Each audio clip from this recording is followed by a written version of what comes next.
चलिए आराम से आराम।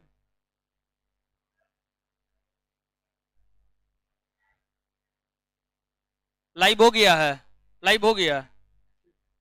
दीजिए पी लेते हैं। आप ठीक करवाए थे, कहाँ लेकर के चले गए? अरे कुछ न लेना चाहिए।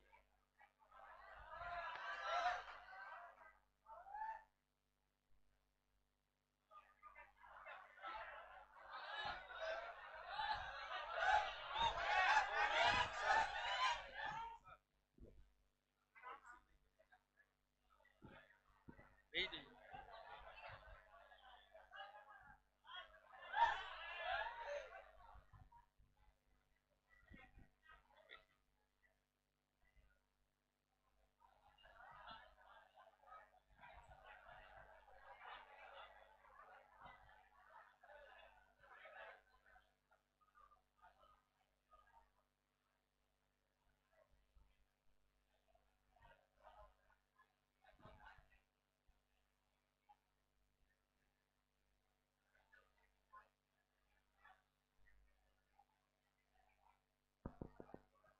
चलिए हाँ बोलिए, क्या हुआ?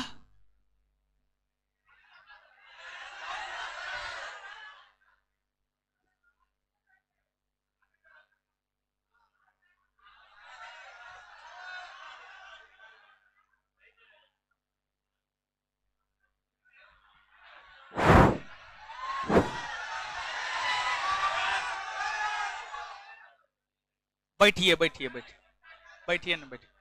पहले थोड़ा पढ़िए, ठीक है, उसके बाद फिर डिस्कस करेंगे, ठीक है, लास्ट में, क्लास के लास्ट में, क्लास के लास्ट में जो भी बात था ना, क्लास के लास्ट में। बैठिए ना, अभी पढ़िए ना। अरे बैच,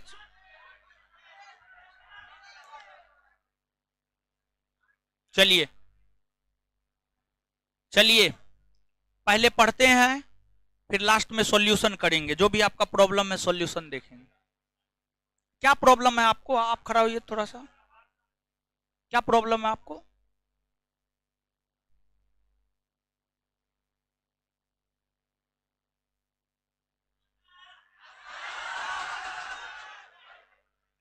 यानी आपके कहने का मतलब ये है सीट जितना उससे ज्यादा एडमिशन ले लें?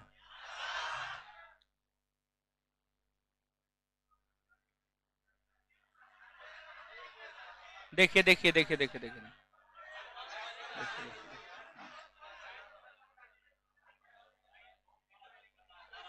हाँ? देखिए एक बात बताइए, धकेला धकेली करता कौन है? वो करता है। हाँ? क्या कार्ड चेक नहीं करता है?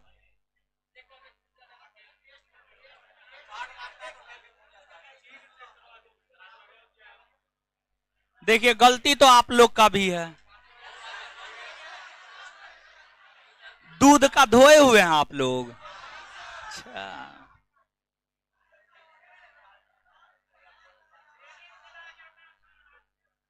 देखिए जहां तक एडमिशन का बात है, जितना सीट है उतना एडमिशन नहीं हुआ है। बात यह है कि बहुत सारा लड़का जब आई कार्ड चेक होता है ना, तो धकेल के घुस जाता है, ठीक है, ये चीज होता है, ये चीज नहीं होता है, नहीं होता है। क्या? अभी चेक करें।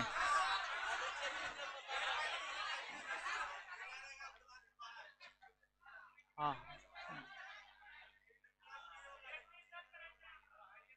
क्या हुआ? दो भाग में क्या बांटना?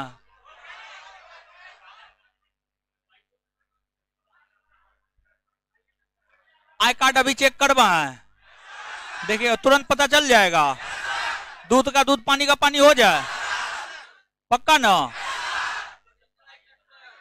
चेक कीजिए तो, चेक कीजिए तो यहां से।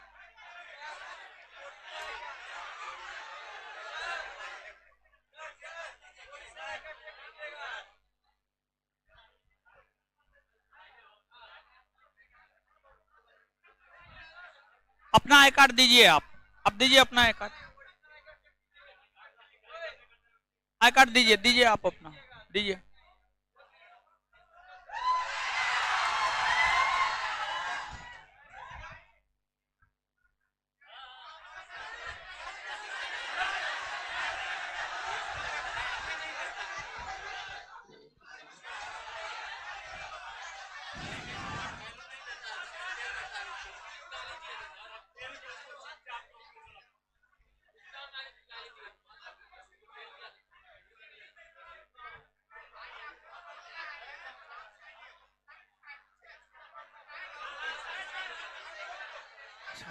अच्छा आप लोग शांत होइए, शांत होइए।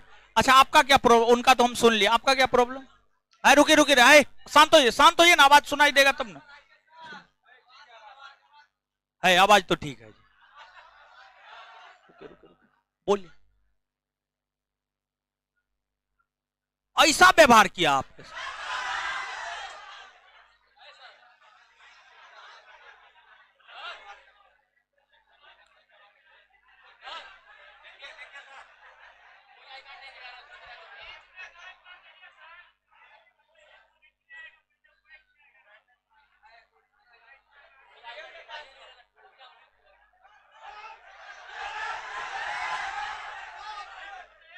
शांत रहिए।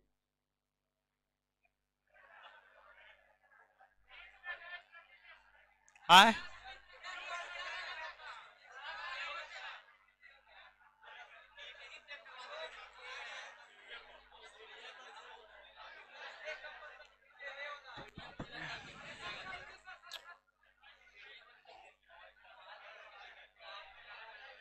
अच्छा ठीक है, अब शांत होइए, शांत होइए, शांत होइए।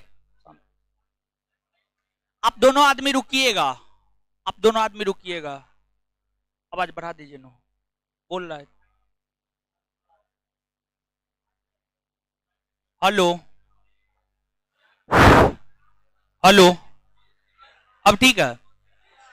दो लोग सवाल उठाए, जो भी लोग सवाल उठाए, जिनके भी मन में कुछ है आप रुकिएगा। क्लास के बाद जो है, अभी तो अगर मान लीजिए आपसे बात करेंगे तो फिर ऑनलाइन भी बहुत सारे लोग हैं, ऑफलाइन भी आप लोग बैठे हुए हैं, सब डिस्टर्ब हो जाएंगे। तो इससे बेहतर ये है पहले पढ़ लेते हैं, उसके बाद जो है इन चीजों के ऊपर देखेंगे, ठीक है? क्वेश्चन नहीं लगाए जी? है तो लगाइए ना, काहे नहीं? पहले पता नहीं था आपको?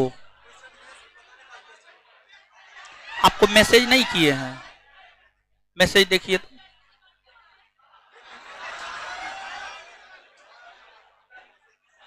मैंने नहीं किए हैं?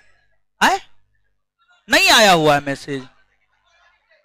बात करते हैं, देखिए तो। है रुकिए रुकिए,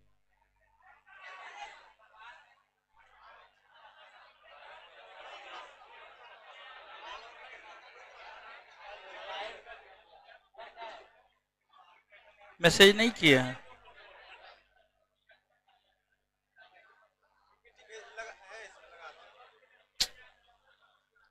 चलिए, क्या पढ़ा रहे थे बोलिए?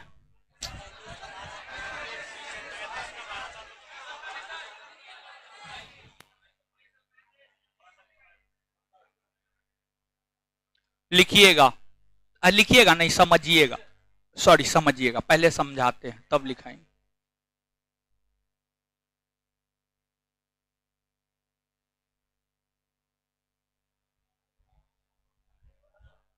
चलिए देखिए, अब हम लोग यह देखेंगे कि 1935 के भारत शासन अधिनियम की क्या विशेषता है।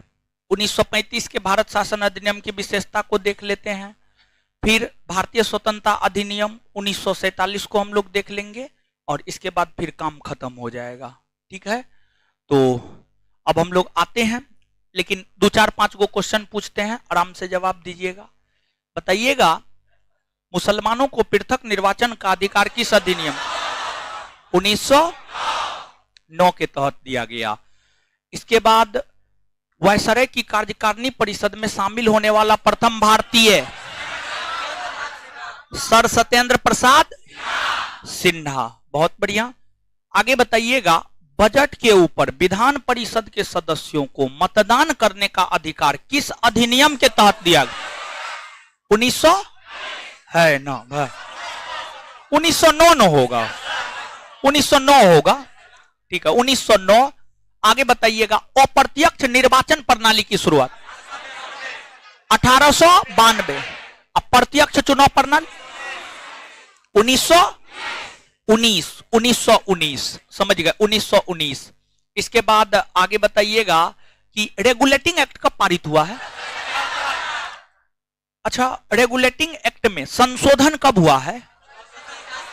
1781। अच्छा, इसके बाद भारत सचिव का पद किस अधिनियम के तहत आया है? भारत सचिव का पद 1858 समझिएगा, 1858। चलिए, इसके बाद अब हम लोग आगे आते हैं, आगे हम लोग देखते हैं 1935 का भारत शासन अधिनियम। 1935 के भारत शासन अधिनियम की विशेषता को हम लोग देखेंगे। ध्यान से सुनिएगा, समझिएगा। देखिए, आपको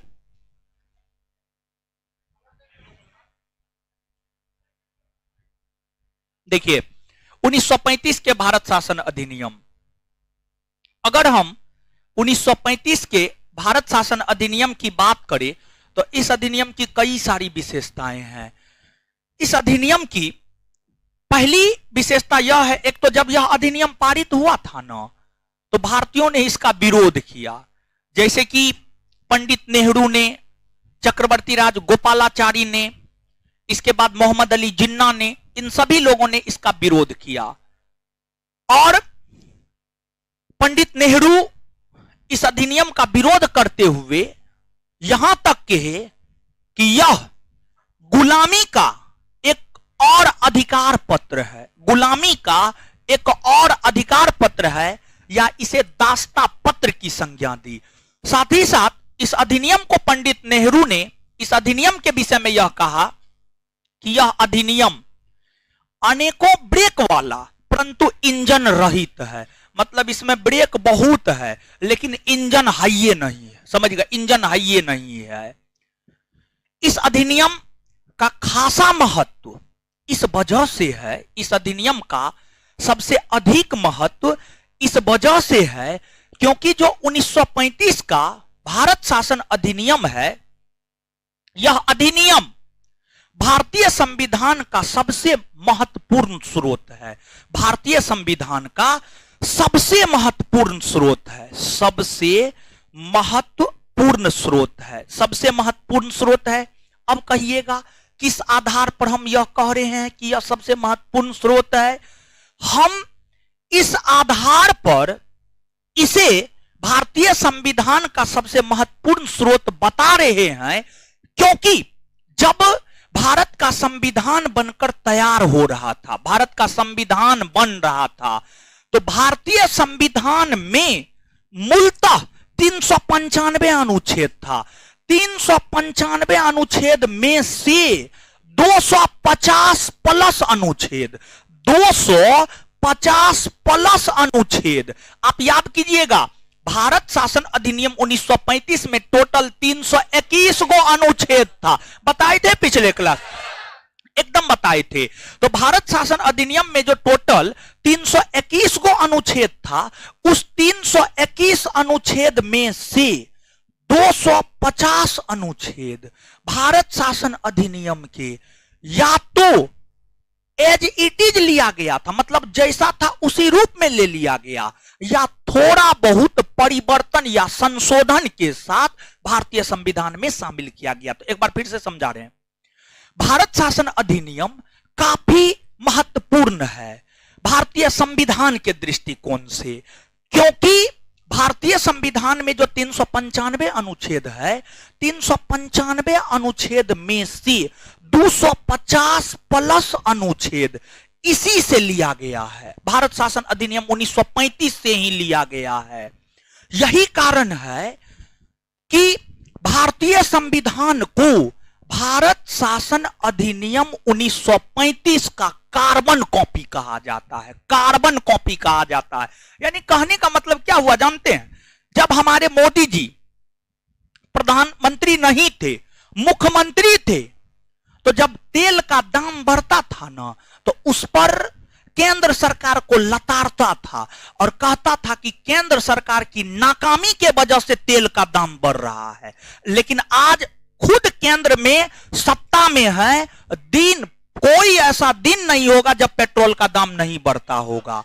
या फिर ऐसे आप समझिएगा कि जब मोदी जी मुख्यमंत्री थे गुजरात के, तो जीएसटी का विरोध करते थे, और जब प्रधानमंत्री बने तो वही जीएसटी को लागू कर दिया। मतलब जब कांग्रेस के पास सत्ता नहीं था तो कांग्रेस ने इस अधिनियम का विरोध किया, और जब कांग्रेस के पास सत्ता आई, कांग्रेस के अधिकतर सदस्य ही संविधान सभा में थे, तो कांग्रेस के अधिकतर सदस्य जो संविधान सभा में थे, उन्होंने 1935 के अधिनियम को अपने संविधान में जाकर के रख दिया। मतलब पहले जो चीज खराब लगता था, अब वो चीज बढ़िया लगने लगा। समझ गए? तो ये चीज है। तो इस सभी चीजों को आप याद रखिएगा। अब देखिएगा, अब अगली बात आप समझिएगा, इस अधिनियम के जो महत्वपूर्ण प्रावधान है, पहला प्रावधान यह है कि इस अधिनियम में यह कहा गया कि जो भारत के भीतर प्रांत है, राज्य है, इस समय यानी 1935 के समय भारत के भीतर दो प्रकार के क्षेत्र थे। 1935 के समय जो है भारत के भीतर दो प्रकार के क्षेत्र थे। एक आपको देसी रियासत था और एक आपको ब्रिटिश प्रांत था। एक आपको ब्रिटिश प्रांत था, ब्रिटिश प्रांत था। देखिए गौर कीजिएगा भाई लोग, चीजों को आराम आराम से समझिएगा। जैसे आज का जो हमारा देश है, आज का जो भारत है, आज के भारत में भी दो प्रकार के क्षेत्र, एगो राज है, एगो केंद्र शासित प्रदेश है। 28 गो राज है, 8 गो केंद्र शासित प्रदेश है। उसी प्रकार से 1935 के समय भी भारत में एगो देसी रियासत, एगो ब्रिटिश प्रांत। अब देसी रियासत किसे कहा जाता था? 1935 के समय वैसे क्षेत्र जहां राजा महाराजा का शासन था, जहां राजा महाराजा का शासन था, उसी को देसी रियासत कहा जाता था। वहीं 1935 के समय वैसे क्षेत्र जहां पर अंग्रेजों का शासन था, जहां पर अंग्रेजों का शासन था, उसे देसी रियासत, उसे ब्रिटिश प्रांत कहा जाता था। सॉरी, उसे ब्रिटिश प्रांत कहा जाता था। एक बार फिर से सुनिएगा, जहां राजा महाराजा का शासन था उसे देसी रियासत, जहां अंग्रेजों का शासन था उसे ब्रिटिश प्रांत, उसे ब्रिटिश प्रांत। समझ गए? उसे ब्रिटिश प्रांत कहा जाता था। थोड़ा देर बैठिए ना, बोली क्या? थोड़ा देर बैठिए, थोड़ा देर के बाद बुला लेंगे, थोड़ा देर बैठिए। समझ गए? तो ये चीज है। अब देखिएगा, अब जैसे कि आज के डेट में अगर हम भारत की बात करें, तो आज के डेट में भारत के भीतर प्रांतों की टोटल संख्या कितनी है? हे भगवान, क्या गो प्रांत है? क्या गो है? 28 गो है ना हो। अरे प्रांत शब्द का प्रयोग कर दिया था अकबा का। क्या गो राज्य है? क्या गो राज्य है? हे भगवान, आप लोग का स्थिति इतना गड़बड़ है, और 0 लेवल में जाना पड़ेगा। इससे ज्यादा जाएंगे तो निगेटिव हो जाएगा। समझ गए?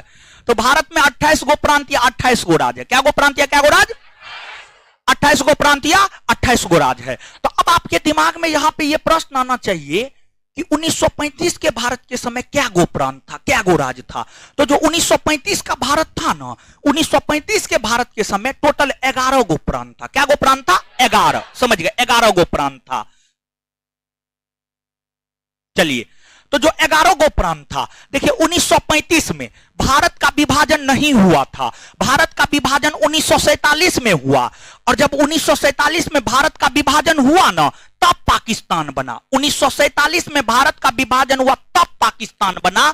1947 से पहले भारत पाकिस्तान सब एक ही देश था, उसको हम लोग भारत कहते थे। तो 1935 की अगर हम बात करें तो 1935 के समय में पाकिस्तान भी भारत में ही था और बांग्लादेश भी भारत में ही था। तो उस समय के भारत का मतलब भारत, पाकिस्तान, बांग्लादेश तीनों माना जाता था। अब देखिएगा, इन तीनों क्षेत्र को मिलाकर 11 गो ब्रिटिश प्रांत था। जो 11 गो ब्रिटिश प्रांत था, उसमें आपको एक सिंध था, समझिएगा, उसमें आपको एक क्या था, सिंध, उसमें एक आपको सिंध था, दूसरा आपको उत्तरी पश्चिमी सीमा प्रांत था, तीसरा आपको पंजाब था, तीसरा आपको पंजाब था, फिर चौथा की हम बात करें तो चौथा आपको मुंबई था, समझिए, चौथा आपको मुंबई था, फिर पांचवा की हम बात करें तो पांचवा आपको मद्रास था, समझिए, पांचवा आपको मद्रास था, और इसके बाद छठा की अगर हम बात करें तो छठा आपको ओडिशा था, सातवां आपको बिहार था, आठवां आपको संयुक्त प्रांत, उत्तर प्रदेश को पहले संयुक्त प्रांत, फिर नौवां आपको मध्य प्रदेश यानी मध्य प्रांत, समझिए, मध्य प्रांत, फिर 10वां जो है आपको बंगाल, और 11वां आपको असम, 11वां आपको असम। तो उस समय के भारत में 1935 के समय के भारत में टोटल 11 गो ब्रिटिश प्रांत, 11 गो में एगो सिंध, दूसरा उत्तरी पश्चिमी सीमा प्रांत, तीसरा पंजाब, चौथा महाराष्ट्र, पांचवा मद्रास, छठा ओडिशा, सातवां बिहार, आठवां संयुक्त प्रांत, आठवां संयुक्त प्रांत यानी उत्तर प्रदेश, आठवां संयुक्त प्रांत, नौवां मध्य प्रांत, नौवां मध्य प्रांत, 10वां बंगाल, और 11वां असम, 11वां असम। यही 11 गो प्रांत था। तो कहा यह गया कि जो ये 11 ब्रिटिश प्रांत है, और उस समय देशी रियासत की संख्या 600 के आसपास था, 600 के आसपास था, 500 से अधिक था। तो जो भारत के भीतर 500 से अधिक देशी रियासत है, और जो भारत के भीतर 11 ब्रिटिश प्रांत है, इस सब को मिलाकर एक संघ का निर्माण किया जाए, संघ, जिसे भारतीय संघ कहा जाएगा, जिसे भारतीय संघ कहा जाएगा। लेकिन इस अधिनियम में यह भी कहा गया कि जो देशी रियासत है, देशी रियासत है जहां पर राजा महाराजा का अधिकार है, वो भारतीय संघ में शामिल होना चाहता है तो शामिल हो जाए, और नहीं शामिल होना चाहता है तो वह शामिल नहीं हो। जब देशी रियासत को यह अधिकार दिया गया, शामिल होना चाहता है तो शामिल हो जाए, नहीं शामिल होना चाहता है तो नहीं हो, तो देशी रियासतों ने भारतीय संघ में शामिल होने से इनकार कर दिया। और जब देशी रियासत भारतीय संघ में शामिल होने से इनकार कर दिया, तो जो भारतीय संघ था वह अस्तित्व में नहीं आ सका, वह अस्तित्व में नहीं आ सका, सिर्फ सपना ही रह गया कि भारतीय संघ का निर्माण किया जाएगा, यह अस्तित्व में नहीं आ सका। अब देखिएगा, जैसे आप देख सकते हैं कि आज के डेट में केंद्र में द्विसदनीय विधायिका है, मतलब 2 सदनों वाली विधायिका है, एगो लोकसभा एगो राज्यसभा, एगो लोकसभा एगो राज्यसभा। केंद्र में द्विसदनीय विधायिका का प्रावधान भारत शासन अधिनियम 1919 में किया गया था। आप याद कीजिए, हम आपको बताए हैं, लिखाए हैं, याद भी करवाए, नहीं करवाए, हाँ या ना, करवाए हैं। तो केंद्र में तो द्विसदनीय विधायिका है। क्या अगर हम राज्य की बात करें तो राज्य में द्विसदनीय विधायिका भारतवर्ष के भीतर कोई भी ऐसा राज्य है जहां पर 2 सदनों वाली विधायिका है, मतलब कोई भी ऐसा राज्य है जहां पर विधानसभा विधान परिषद दोनों है? चलिए देखिए, ध्यान दीजिएगा, हाय, भारत के भीतर कुछ राज्य है जहां पर 2 सदनों वाली विधायिका है, भारत के भीतर कुछ राज्य है जहां पर 2 सदनों वाली विधायिका है। जैसे कि अपना बिहार, अपने बिहार में 2 सदनों वाली विधायिका है, बिहार में विधानसभा भी है, विधान परिषद भी है। विधान परिषद के लिए चुनाव हुआ था, उसका आज रिजल्ट आ रहा है, और विधानसभा के लिए चुनाव 2020 में हुआ था, जिसमें नीतीश जी जीते थे और तेजस्वी यादव हार गया था, कुछ याद है? तो 2020 में जो हुआ था वो विधानसभा का चुनाव था। अब 5 तारीख को जो हुआ है, जिसका रिजल्ट आ रहा है, ये विधान परिषद का चुनाव, विधान परिषद का चुनाव है। तो बिहार 2 सदनों वाली विधायिका है। तो जो आपको 1935 का भारत शासन अधिनियम है, 1935 के भारत शासन अधिनियम में यह कहा गया, देशी रियासत और ब्रिटिश प्रांत को मिलाकर के भारतीय संघ का निर्माण किया जाएगा। लेकिन भारतीय संघ अस्तित्व में नहीं आ सका। भारतीय संघ इस वजह से अस्तित्व में नहीं आ सका क्योंकि देशी रियासत भारतीय संघ में मिलने से इनकार कर दिया, इसी वजह से अस्तित्व में नहीं आ सका। अब देखिएगा भाई जी लोग, अब जो आपको, अब देखिएगा जो ब्रिटिश प्रांत था, ब्रिटिश प्रांत की अगर हम बात करें तो टोटल 11 ब्रिटिश प्रांत था। टोटल क्या ब्रिटिश प्रांत था? 11। अब 11 ब्रिटिश प्रांत में से 6 ब्रिटिश प्रांत में इस अधिनियम के तहत 2 सदनों वाली विधायिका का गठन किया गया। 2 सदनों वाली विधायिका। प्रांत, ब्रिटिश प्रांत यानी राज्य, राज्य में भी 2 सदनों वाली विधायिका होगी, राज्य में भी 2 सदनों वाली विधायिका होगी। यह प्रावधान 1935 के भारत शासन अधिनियम में किया गया और इस प्रावधान के तहत 6 प्रांत में, इस प्रावधान के तहत 6 प्रांत में 2 सदनों वाली विधायिका का गठन किया गया और जो 6 प्रांत में 2 सदनों वाली विधायिका का गठन किया गया उसमें एक अपना बिहार है, दूसरा आपको संयुक्त प्रांत है, फिर मध्य प्रांत है, फिर आपको बंबई है, मद्रास है और ओडिशा है। समझिएगा, ओडिशा है। ये 6 प्रांत में 2 सदनों वाली विधायिका का प्रावधान किया गया। ये 6 प्रांत में 2 सदनों वाली विधायिका का प्रावधान किया गया। समझ गए? तो देखिए, आप इस बात को बीच में पेज का खाली है जी, एकदम सिलसिलेवार ढंग से लगे न करता है। समझ गए? तो देखिए, ध्यान दीजिएगा, यहां पे गौर कीजिएगा भाई जी लोग। अगर आपसे पूछेगा केंद्र में 2 सदनों वाली विधायिका तो 1919 अगर पूछेगा राज्य में 2 सदनों वाली विधायिका तो 1935 बहुत महत्वपूर्ण है, याद रखिएगा। और आप देखते होंगे कि लोकसभा का चुनाव होता है। लोकसभा का चुनाव होता है? नहीं होता है। विधानसभा का चुनाव होता है? हाँ या ना? देखिए, जो आज का लोकसभा है ना, आज के लोकसभा को पहले केंद्रीय विधानसभा कहा जाता था। और अगर हम कहे तो जो लोकसभा का चुनाव होना प्रारंभ हुआ है वह 1919 के अधिनियम के तहत होना प्रारंभ हुआ है। आप याद कीजिए, 1919 के अधिनियम के तहत प्रत्यक्ष निर्वाचन की शुरुआत हुई, हाँ या ना? प्रत्यक्ष निर्वाचन की शुरुआत हुई। तो जो लोकसभा है उस समय जिसे केंद्रीय विधानसभा कहते थे उसके लिए चुनाव होना प्रारंभ हुआ है 1919 के अधिनियम के तहत। लेकिन प्रांत यानी राज्य, राज्य में विधानसभा है। प्रांतीय विधानसभा के चुनाव होने प्रारंभ 1935 के भारत शासन अधिनियम के तहत हुए हैं, क्योंकि 1935 के भारत शासन अधिनियम में यह प्रावधान किया गया कि प्रांतों में विधानसभा के चुनाव होंगे। प्रांतों में यानी राज्य में विधानसभा के चुनाव होंगे, राज्य में विधानसभा के चुनाव होंगे। यह प्रावधान 1935 के भारत शासन अधिनियम में किया गया। 1935 के भारत शासन अधिनियम में यह प्रावधान किया गया, प्रांतों में विधानसभा के चुनाव होंगे, मतलब राज्य में विधानसभा के चुनाव होंगे। और इस प्रावधान के तहत पहली बार राज्य में विधानसभा का चुनाव 1937 में हुआ। पहली बार राज्य में विधानसभा के चुनाव 1937 में हुए। और 1937 में टोटल भारत के भीतर जो ये 11 प्रांत जिसका नाम हमने आपको गिनाया है, ये 11 के 11 प्रांतों में चुनाव हुआ था। ये 11 के 11 प्रांतों में पहली बार जो चुनाव हुआ है वह 1935 के अधिनियम के तहत 1937 में हुआ है।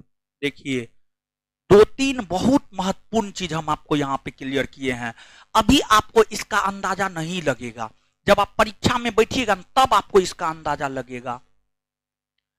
आपको एक चीज, ये केंद्र में 2 सदनीय विधायिका 1919, राज्य में 2 सदनों वाली विधायिका 1935। समझ गए? केंद्रीय विधानसभा के चुनाव यानी लोकसभा के चुनाव होने प्रारंभ 1919, प्रांतीय विधानसभा के चुनाव होने प्रारंभ 1935। पहली बार प्रांतीय विधानसभा के चुनाव 1937 11 प्रांत में हुआ था। और 11 में से 8 प्रांत में कांग्रेस सरकार बनाया था। मात्र 3 प्रांत में कांग्रेस सरकार नहीं बना पाया था। वह 3 प्रांत था, एगो बंगाल, और दूसरा पंजाब, और तीसरा सिंध। समझ गए? इन तीनों में कांग्रेस सरकार नहीं बना पाया था। इसके अलावा अन्य सभी प्रांत में कांग्रेस की सरकार बनी थी। क्लियर है? तो आप ये सब बात याद रखेंगे। अब देखिएगा 1935 के अधिनियम की अगली विशेषता को अगर हम देखें तो 1935 के अधिनियम में अगला प्रावधान यह किया गया कि संघीय न्यायालय का गठन किया जाएगा। संघीय न्यायालय का गठन किया जाएगा। देखिए, जब आपको 1935 में यह प्रावधान किया गया कि संघीय न्यायालय का गठन किया जाएगा, इसी प्रावधान के तहत 1937 ईस्वी में संघीय न्यायालय के गठन हुए। 1937 ईस्वी में संघीय न्यायालय के गठन हुए। फिर इस अधिनियम में यह प्रावधान किया गया कि भारत से बर्मा को अलग किया जाएगा।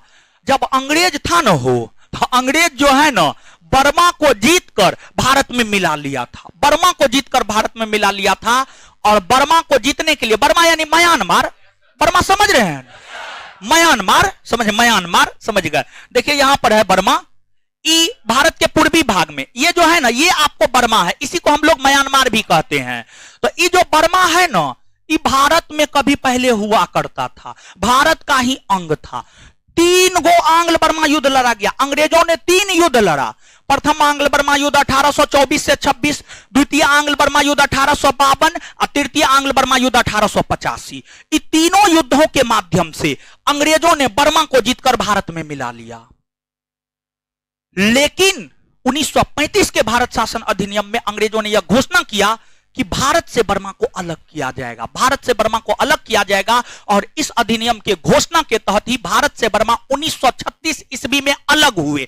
अगर आपसे यह पूछा जाता है कि इस अधिनियम के तहत भारत बर्मा से अलग हुआ है तो 1935।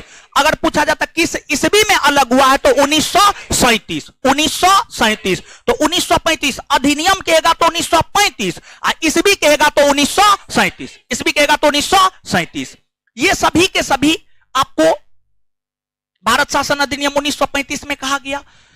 फिर केंद्र और राज्य के बीच जो पहली बार पावर का डिस्ट्रीब्यूशन, शक्ति का बंटवारा देखने को मिलता है, वह आपको 1935 के भारत शासन अधिनियम में ही देखने को मिलता है।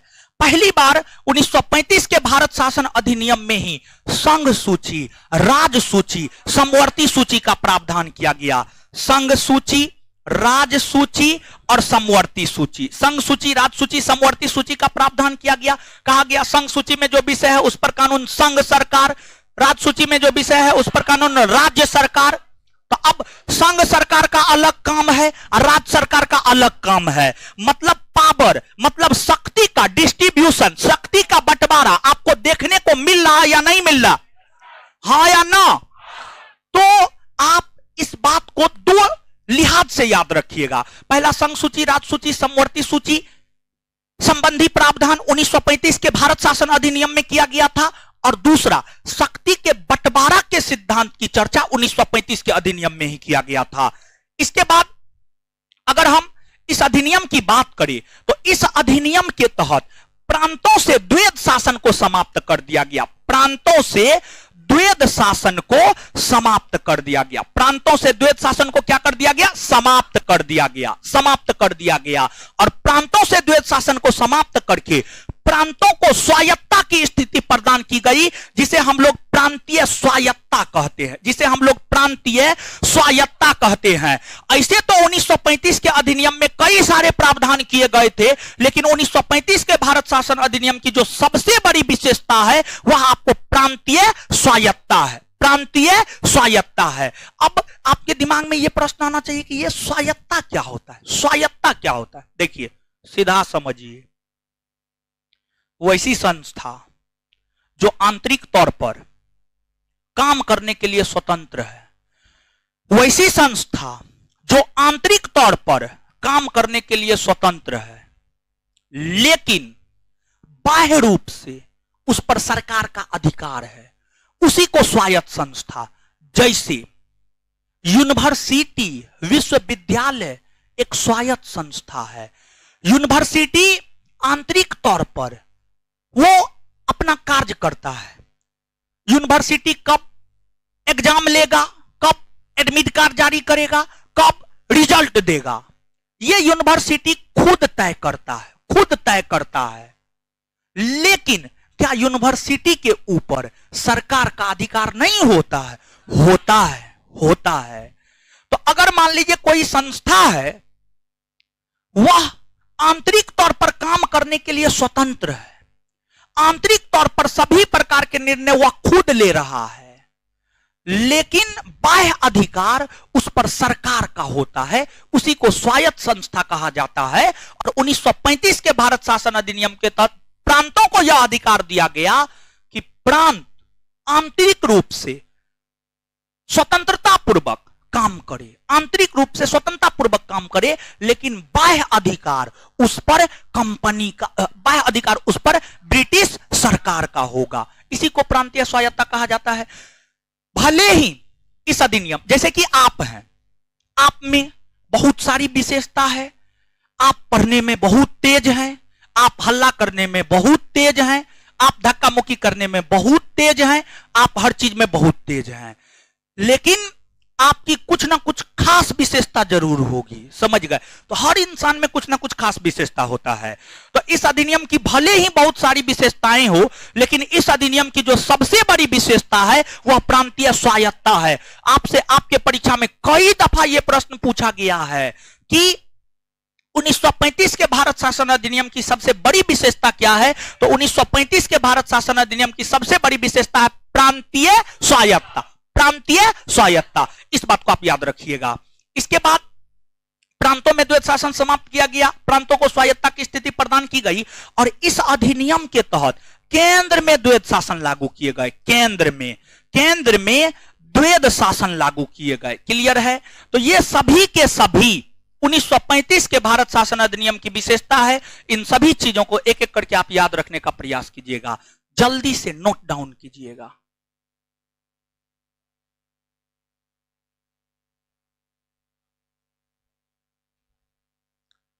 फटाक से नोट डाउन कीजिए।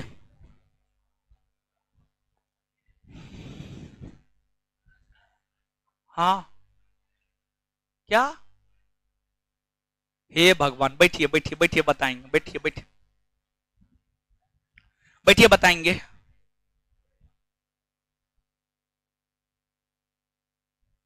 चलिए लिखिएगा, जहां तक आप लिखे थे उससे आगे लिखेगा। इस अधिनियम की प्रमुख विशेषता निम्न है, इस अधिनियम की प्रमुख विशेषता निम्न है।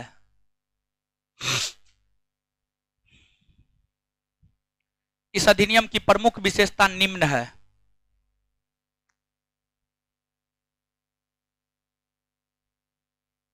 एक नंबर में यह भारतीय संविधान का सबसे महत्वपूर्ण स्रोत है। एक नंबर में यह भारतीय संविधान का सबसे महत्वपूर्ण स्रोत है।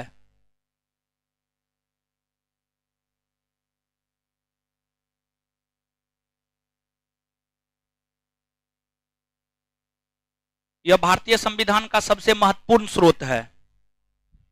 यह भारतीय संविधान का सबसे महत्वपूर्ण स्रोत है, क्योंकि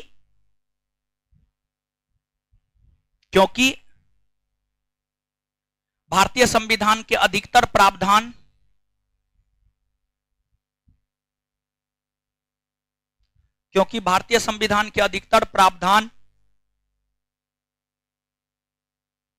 कॉस्ट में 250 से अधिक अनुच्छेद, कॉस्ट में 250 से अधिक अनुच्छेद, कॉस्ट में 250 से अधिक अनुच्छेद, भारतीय संविधान के अधिकतर प्रावधान कॉस्ट में 250 से अधिक अनुच्छेद,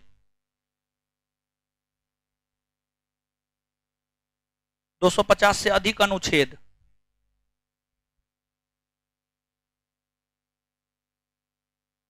इसी से लिए गए हैं, इसी से लिए गए हैं, इसी से लिए गए हैं, इसी से लिए गए हैं, फुल स्टॉप। आगे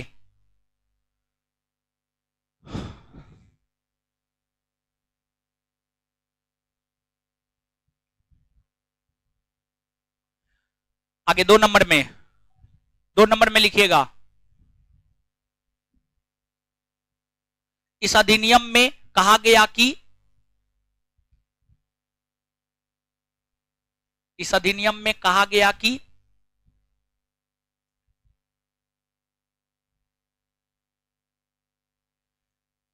देसी रियासत और ब्रिटिश प्रांत को मिलाकर इस अधिनियम में कहा गया कि देसी रियासत और ब्रिटिश प्रांत को मिलाकर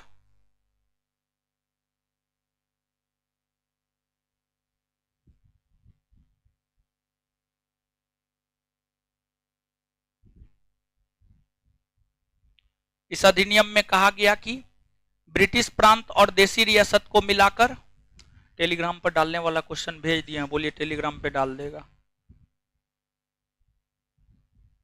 इस अधिनियम में कहा गया कि देसी रियासत और ब्रिटिश प्रांत को मिलाकर भारतीय संघ का निर्माण किया जाएगा। भारतीय संघ का निर्माण किया जाएगा।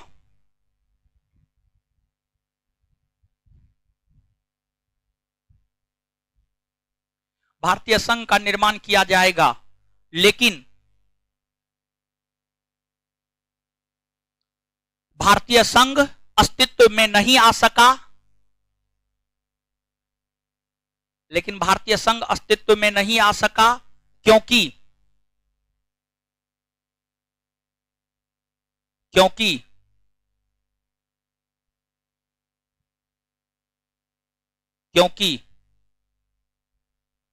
देसी रियासत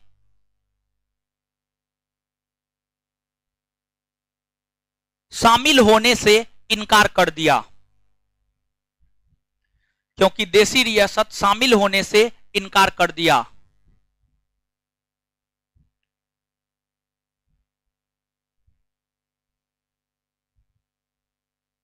आगे 3 नंबर में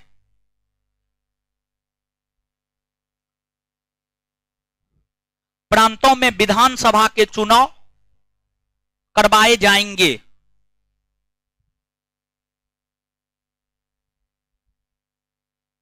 प्रांतों में विधानसभा के चुनाव करवाए जाएंगे। Full stop. उसी में लिखिएगा, उसी में कंटिन्यू। प्रांतों में सर्वप्रथम विधानसभा के चुनाव 1937 में हुए। प्रांतों में सर्वप्रथम विधानसभा के चुनाव 1937 में हुए।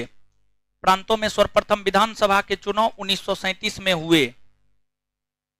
प्रांतों में सर्वप्रथम विधानसभा के चुनाव 1937 में हुए।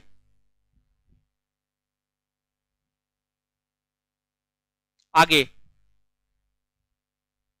इस अधिनियम के तहत ही 1937 में, 1 मिनट लिखिए, कोई 1 मिनट पहले यही बात लिख लीजिए, ज्यादा जरूरी है।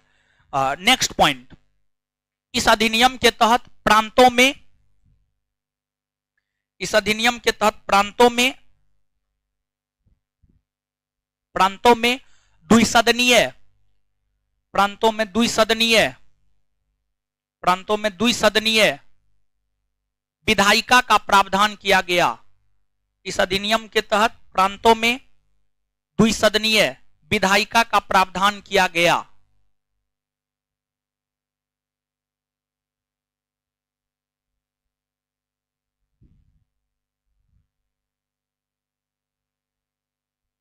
आगे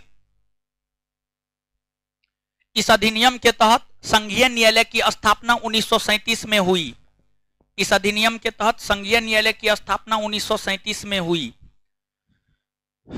इस अधिनियम के तहत संघीय न्यायालय की स्थापना 1937 में हुई। इस अधिनियम के तहत संघीय न्यायालय की स्थापना 1937 में हुई। इस अधिनियम के तहत संघीय न्यायालय की स्थापना 1937 में हुई।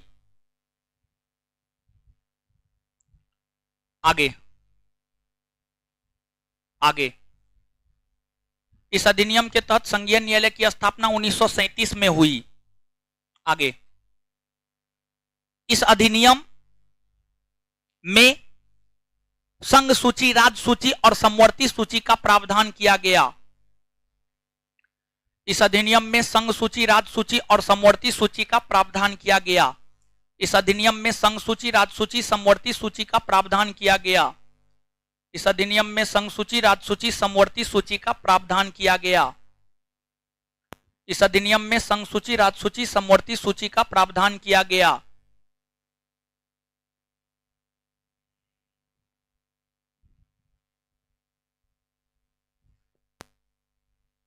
आगे नेक्स्ट पॉइंट, प्रांतों से द्वैध शासन को समाप्त किया गया।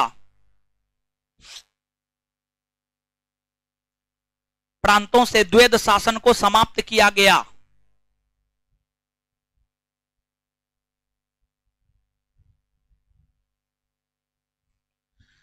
प्रांतों से द्वैध शासन को समाप्त किया गया। नेक्स्ट पॉइंट, नेक्स्ट पॉइंट,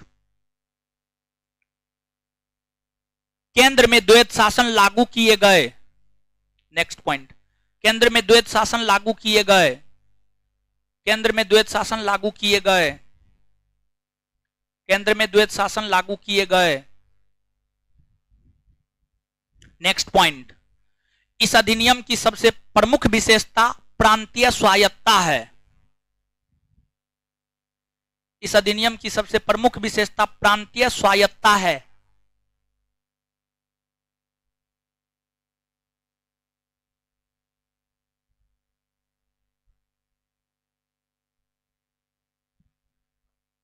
इस अधिनियम की सबसे प्रमुख विशेषता प्रांतीय स्वायत्तता है।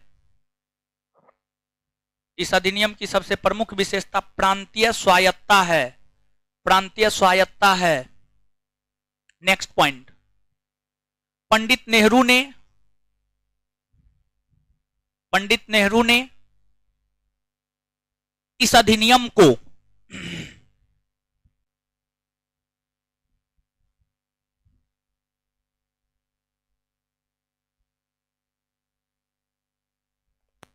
चलिए अब एगो क्वेश्चन आया था, द्वैध शासन समझाते हैं, समझिएगा। द्वैध शासन, द्वैध शासन, देखिए भाई जी लोग, सीधा और सरल भाषा में कहे ना तो द्वैध शासन का मतलब होता है, अगर क्षेत्र एक है अब वहां पर शासन दो दो लोगों का है, उसी को द्वैध शासन कहते हैं। क्षेत्र एक है लेकिन शासन वहां दो दो लोगों का है, इसी को द्वैध शासन कहते हैं। जैसे एग्जाम्पल के तौर पर समझिएगा, जो अंग्रेज था, अंग्रेज व्यापारी था, और व्यापारी का नजर सबसे पहले वहां पड़ता है जहां से व्यापारी को मुनाफा ज्यादा होना होता है। तो अंग्रेजों का नजर सबसे पहले बंगाल पे पड़ा, और 18वीं सदी में भारत का सबसे संपन्न प्रांत बंगाल था। सबसे संपन्न प्रांत बंगाल था। अंग्रेजों ने बंगाल पर आक्रमण किया, बंगाल के शासक से युद्ध लड़ा और बंगाल को जीता। अब पूर्णतः बंगाल पर अधिकार तो एकाएक अंग्रेज का नहीं हो गया होगा, धीरे धीरे बंगाल पर अधिकार किया होगा।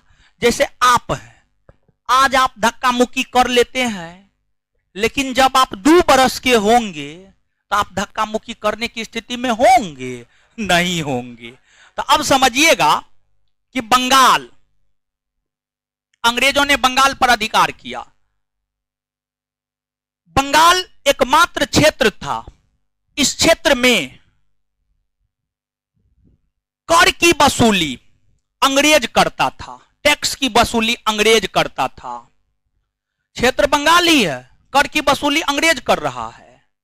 और दूसरा, यहां पर शासन जो देखता था वह बंगाल के नवाब देखता था, बंगाल के नवाब देखता था। तो क्षेत्र एकमात्र बंगाल है। और एक बात आप ध्यान में रखिएगा, जैसे वर्तमान में देश के भीतर मोदी सरकार है, सरकार के ऐसे बहुत सारे काम होते हैं, सरकार के कामों को आप गिन नहीं सकते हैं, लेकिन मुख्यतः सरकार का 2 काम होता है। एक कर की वसूली करना, और दूसरा कर की वसूली किया, पैसा मिला और उस पैसा से आप प्रशासन करना। मूल तौर पर सरकार का यही 2 काम होता है, मूल तौर पर यही 2 काम होता है। तो कर वसूली और शासन प्रशासन, ये सरकार के काम है। तो अब देखिएगा, होना यह चाहिए कि बंगाल में जो कर की वसूली कर रहा है वही शासन प्रशासन भी करे। या जो शासन प्रशासन कर रहा है वही कर की वसूली भी करे। लेकिन हो क्या रहा है, कर की वसूली अंग्रेज कर रहा है और शासन प्रशासन बंगाल का नवाब कर रहा है। तो क्या इसे हम बंगाल में द्वैध शासन कह सकते हैं? हाँ या ना? कह सकते हैं। और बंगाल में द्वैध शासन लागू किया था रॉबर्ट क्लाइव। Robert Clive. और बंगाल में द्वैध शासन को समाप्त किया वारेन हेस्टिंग। Warren Hasting. फिर प्रांतों में द्वैध शासन लागू हुए 1919 के भारत शासन अधिनियम। प्रांतों में द्वैध शासन समाप्त हुए 1935 के भारत शासन अधिनियम। केंद्र में द्वैध शासन लागू हुए 1935 के भारत शासन अधिनियम। बात क्लियर हुआ? अब समझिएगा कि केंद्र में द्वैध शासन, केंद्र में द्वैध शासन। देखिए भारत में चुनाव होना शुरू हो गया था 1919 के अधिनियम के बाद से ही। तो जो चुने हुए लोग थे, समझिए जो चुने हुए लोग थे। अब मान लीजिए कि हम लोग मोदी जी को चुन करके प्रधानमंत्री बना दिए हैं, तो वही हम लोगों पे शासन कर रहे हैं। अब मोदी जी के साथ साथ मोदी जी शासन करेंगे ही, अब दूसरा भी कोई लोग और शासन करने लगा, तो इसको द्वैध शासन कहेंगे कि नहीं कहेंगे? तो हम लोग 1919 के बाद जिसको चुनते थे वो तो हम पे शासन करता ही था और साथ ही साथ अंग्रेज भी शासन करता था, तो इसको द्वैध शासन नहीं कहेंगे। है समझ में आया जो पूछे थे? आए चलिए, तो ये चीज है।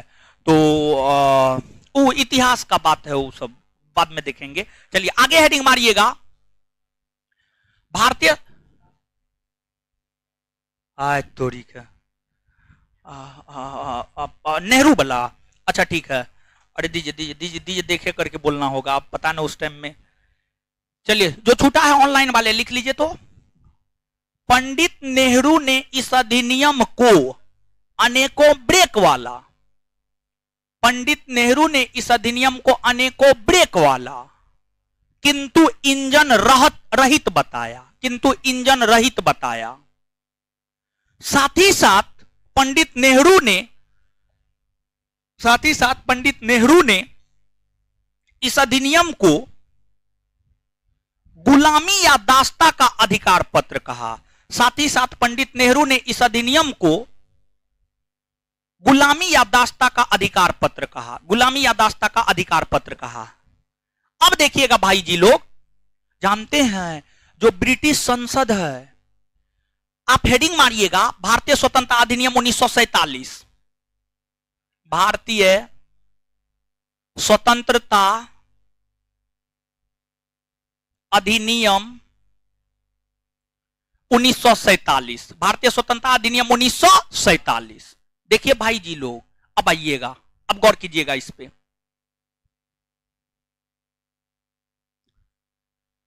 ये जो भारतीय स्वतंत्रता अधिनियम 1947 है, बस हो गया 5-10 मिनट। भारतीय स्वतंत्रता अधिनियम 1947 है, ब्रिटिश संसद द्वारा, ब्रिटिश संसद, ब्रिटिश पार्लियामेंट, ब्रिटिश संसद द्वारा पारित किया गया यह अंतिम अधिनियम है। ब्रिटिश संसद द्वारा पारित किया गया यह अंतिम अधिनियम है। इस अधिनियम के तहत माउंटबेटन योजना को स्वीकृति दी गई। इस अधिनियम के तहत माउंटबेटन योजना को स्वीकृति दी गई। माउंटबेटन योजना को स्वीकृति दी गई।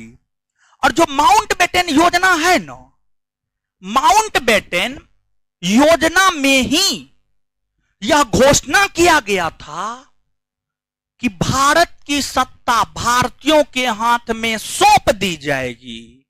सत्ता सौंपने से पहले भारत का विभाजन और पाकिस्तान का निर्माण होगा तथा भारत और पाकिस्तान नाम से 2 नए अधिराज्य बनाए जाएंगे। 2 नए अधिराज्य बनाए जाएंगे और इन दोनों अधिराज्यों में तब तक शासन भारत शासन अधिनियम 1935 के तहत चलेगा जब तक कि इन दोनों अधिराज्यों का अपना कानून बनकर तैयार नहीं हो जाता है।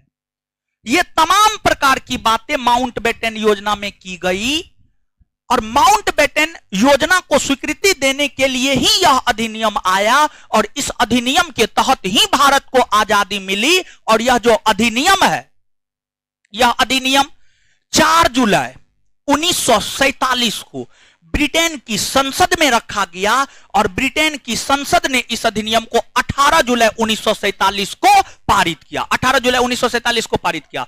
बिहार पुलिस का यह पूछा हुआ क्वेश्चन है कि भारतीय स्वतंत्रता अधिनियम को ब्रिटिश संसद ने पारित कब किया है, तो इसका उत्तर होगा 18 जुलाई 1947। 18 जुलाई 1947। और जब देश को आजादी मिलने वाला था, एकदम देश आजाद होने वाला था, उस समय भारत के वायसराय लॉर्ड माउंटबेटन था।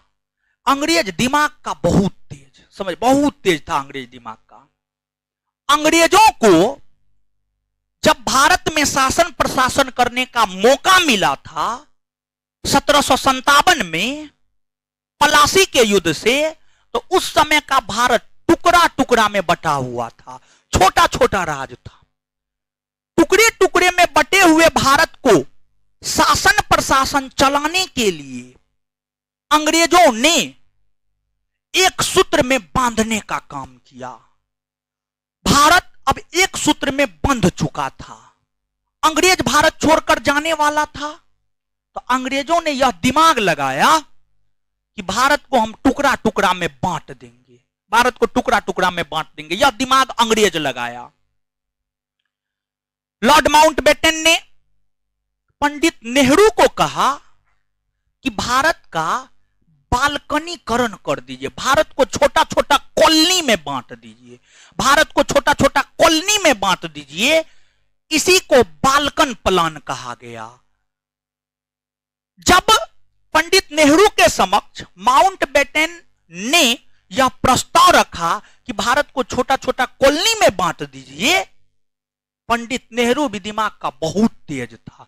वो समझ गया कि अंग्रेज चाहता क्या है। जब पंडित नेहरू समझ गए कि अंग्रेज भारत को टुकड़ा टुकड़ा में बांटना चाहता है, तो पंडित नेहरू ने बाल्कन प्लान को अस्वीकार कर दिया। कहा कि नहीं, भारत को हम छोटा छोटा कॉलोनी में नहीं बांटेंगे। इस प्रकार यहां पर हम दो बात कह सकते हैं कि जो बाल्कन प्लान है, बाल्कन प्लान भारतीय स्वतंत्रता अधिनियम 1947 से संबंधित है। और दूसरी बात यह कि पंडित नेहरू के समक्ष बाल्कन प्लान किसने रखा था, तो आपको लॉर्ड माउंटबेटन, लॉर्ड माउंटबेटन याद रखिएगा ना, आगे हेडिंग मारिएगा। भारतीय स्वतंत्रता अधिनियम 1947, भारतीय स्वतंत्रता अधिनियम 1947 लिखिएगा। ब्रिटिश संसद द्वारा पारित किया गया। आज ही इसका क्वेश्चन करेंगे, अभी तुरंत चैप्टर खत्म हुआ है, क्वेश्चन करेंगे। जो चैप्टर पढ़ा रहे हैं क्वेश्चन करवाते जा रहे हैं ना, क्वेश्चन करने से कॉन्फिडेंस बिल्डअप होता है, समझ गए। और जो करवाते जा रहे हैं उसको याद करते जाइए। जब भी उठा के पूछे और जवाब नहीं दिए तो आपसे पहले वाले बैच के लड़का को पूछ लीजिएगा। जो यहां पर आपका दोस्त भाई बहन बंधु पढ़ता होगा उससे पूछ लीजिएगा, फटिए वो करते हैं, समझ गए। तो एकदम जो पढ़ा दिए वो होठ पे रहना चाहिए, समझ गए। ब्रिटिश संसद द्वारा पारित किया गया, ब्रिटिश संसद द्वारा पारित किया गया यह अंतिम अधिनियम है।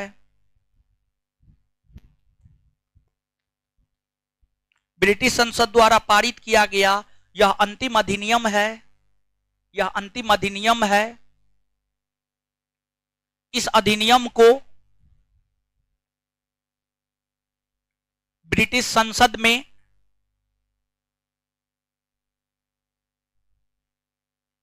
इस अधिनियम को ब्रिटिश संसद में 4 जुलाई 1947 को रखा गया। इस अधिनियम को ब्रिटिश संसद में इस अधिनियम को ब्रिटिश संसद में 4 जुलाई 1947 को रखा गया। ब्रिटिश संसद ने इसे पारित ब्रिटिश संसद ने इसे पारित ब्रिटिश संसद ने इसे पारित 18 जुलाई 1947 को किया। ब्रिटिश संसद ने इसे पारित 18 जुलाई 1947 को किया। ब्रिटिश संसद ने इसे पारित 18 जुलाई 1947 को किया। 18 जुलाई 1947 को किया। इस अधिनियम के तहत ही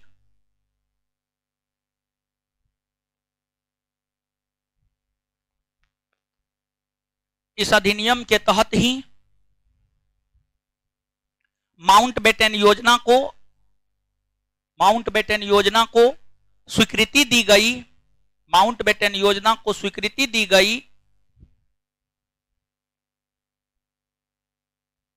माउंटबेटन योजना को स्वीकृति दी गई, जिसके तहत भारत को आजादी मिली। जिसके तहत भारत को आजादी मिली। भारत को आजादी मिली तथा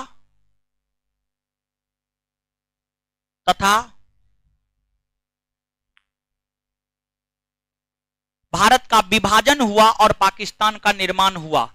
तथा भारत का विभाजन हुआ और पाकिस्तान का निर्माण हुआ। तथा भारत का विभाजन हुआ और पाकिस्तान का निर्माण हुआ।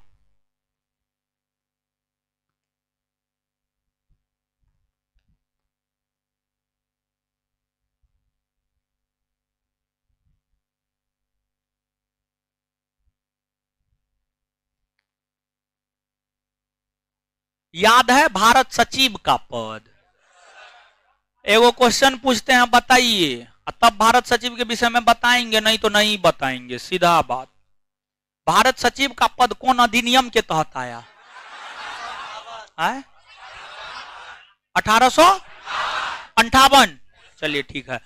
वो भारत सचिव का पद जो 1858 में आया था, वो भारत सचिव का पद हुआ भारतीय स्वतंत्रता, वो भारत सचिव का पद समाप्त हुआ भारतीय स्वतंत्रता अधिनियम 1947 के तहत। भारत सचिव के पद को समाप्त कर दिया गया और वहां पर राष्ट्रमंडल के सचिव का पद लाया गया। वहां पर राष्ट्रमंडल के सचिव का पद लाया गया और जो अंतिम भारत सचिव के पद पर बैठे थे उसका नाम था लिस्टोवेल। लिस्टोवेल भारत सचिव के पद पर बैठने वाले प्रथम व्यक्ति थे लॉर्ड स्टैनली, जो 1858 में बैठे थे और आजादी के समय था लिस्टोवेल। लिस्टोवेल। और जब ये अधिनियम पारित हुआ था ना, यानी भारतीय स्वतंत्रता अधिनियम 1947, तो उस समय जो ब्रिटेन के प्रधानमंत्री थे वे थे आपको क्लीमेंट एटली। क्लीमेंट एटली, तो नीचे से लिखिएगा।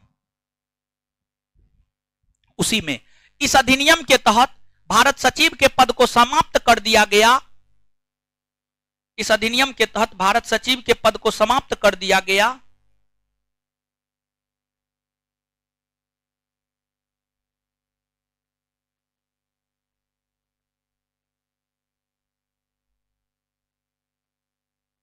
इस अधिनियम के तहत भारत सचिव के पद को समाप्त कर दिया गया तथा राष्ट्रमंडल के सचिव का पद लाया गया। तथा राष्ट्रमंडल के सचिव का पद लाया गया।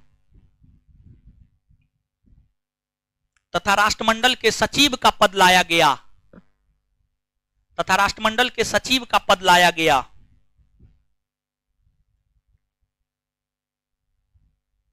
नीचे से नोट देकर के लिखिएगा। प्रथम भारत सचिव, नोट देकर के लिखिएगा, प्रथम भारत सचिव लॉर्ड स्टैनली बने थे।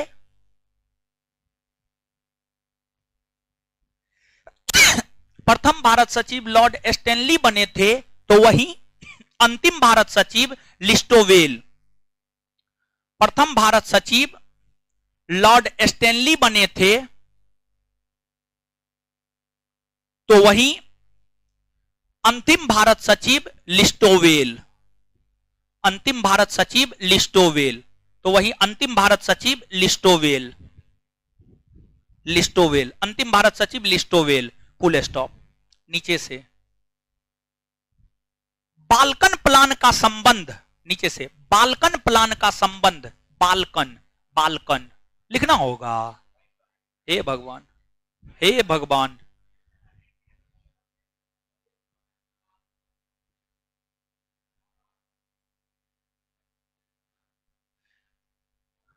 अब लगता है हमको मां सरस्वती का पूजा डेली करना होगा आप लोगों के बुद्धि के लिए। बोलेंगे आप लोगों को बुद्धि दे दे। बाल्कन प्लान, बाल्कन प्लान का संबंध भारतीय स्वतंत्रता अधिनियम 1947 से है। बाल्कन प्लान का संबंध भारतीय स्वतंत्रता अधिनियम 1947 से है। बाल्कन प्लान का संबंध भारतीय स्वतंत्रता अधिनियम 1947 से है। उसी में पंडित नेहरू के समक्ष बाल्कन प्लान, पंडित है भगवान है, बाल्कन प्लान का संबंध भारतीय स्वतंत्रता अधिनियम 1947 से है। पंडित नेहरू के समक्ष बाल्कन प्लान, पंडित नेहरू के समक्ष बाल्कन प्लान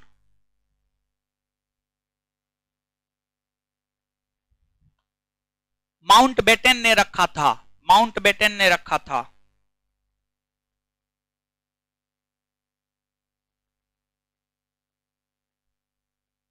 चलिए आ जाइए तो भेज दीजिएगा। आए सुनिए आप लोग, आई पढ़िए उसको जो लिखा है अभी 1 मिनट में पढ़िए। आ जाइए 1 मिनट में पढ़िए उसको, 1 मिनट में पढ़िए।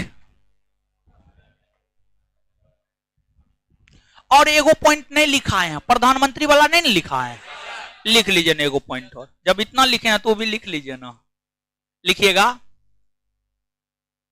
आजादी के समय ब्रिटेन के प्रधानमंत्री, आजादी के समय ब्रिटेन के प्रधानमंत्री क्लीमेंट एटली थे। आजादी के समय ब्रिटेन के प्रधानमंत्री क्लीमेंट एटली थे। क्लीमेंट एटली, हे भगवान। आजादी के समय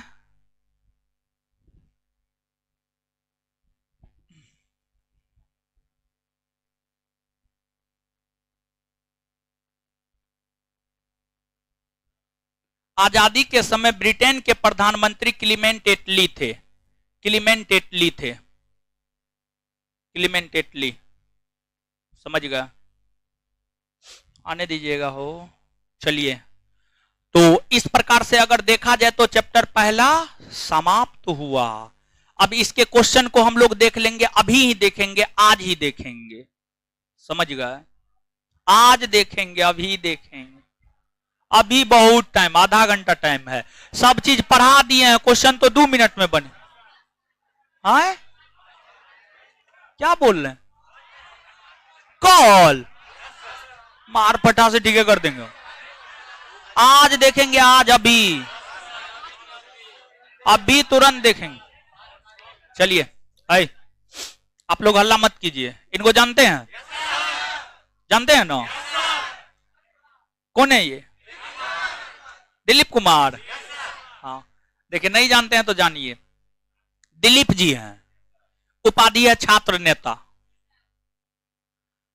छात्रों के हक के लिए लड़ाई लड़ते हैं। ऑनलाइन वाले आप लोग भी सुनिएगा। छात्रों के हक के लिए लड़ाई लड़ते हैं। छात्रों की आवाज को प्रखरता से सरकार के समक्ष रखते हैं। इनके आंदोलन का बिहार की शैक्षणिक व्यवस्था में बहुत बड़ा प्रभाव पड़ा है। आप परीक्षा में क्वेश्चन वायरल हो, इसको लेकर के मुद्दा उठाते हैं। समय समय पर वैकेंसी आनी चाहिए, इसको लेकर के मुद्दा उठाते हैं। 35% जो महिला आरक्षण बिहार में है, सिर्फ बिहार की महिलाओं को ही मिलना चाहिए, बिहार की लड़कियों को ही मिलना चाहिए, इसको लेकर के मुद्दा उठाते हैं। और ये सभी हर छात्र का मांग है। तो हर छात्र के मांग को ये उठाते हैं, नेतृत्व करते हैं। बस जरूरत ये है कि आपको इनका साथ देना होगा, क्योंकि ये अकेले कुछ नहीं कर सकते हैं। लेकिन अगर आप इनके पीछे खड़ा होंगे तो ये आपके हक के लिए लड़ाई लड़ेंगे और आपको हक, आपका जो हक है, आपका जो अधिकार है, वो अधिकार आपको दिलाएंगे। तो इनके द्वारा सरकार से 12 प्रकार की मांग की गई है, जिसे 12 सूत्री मांग कहेंगे हम लोग।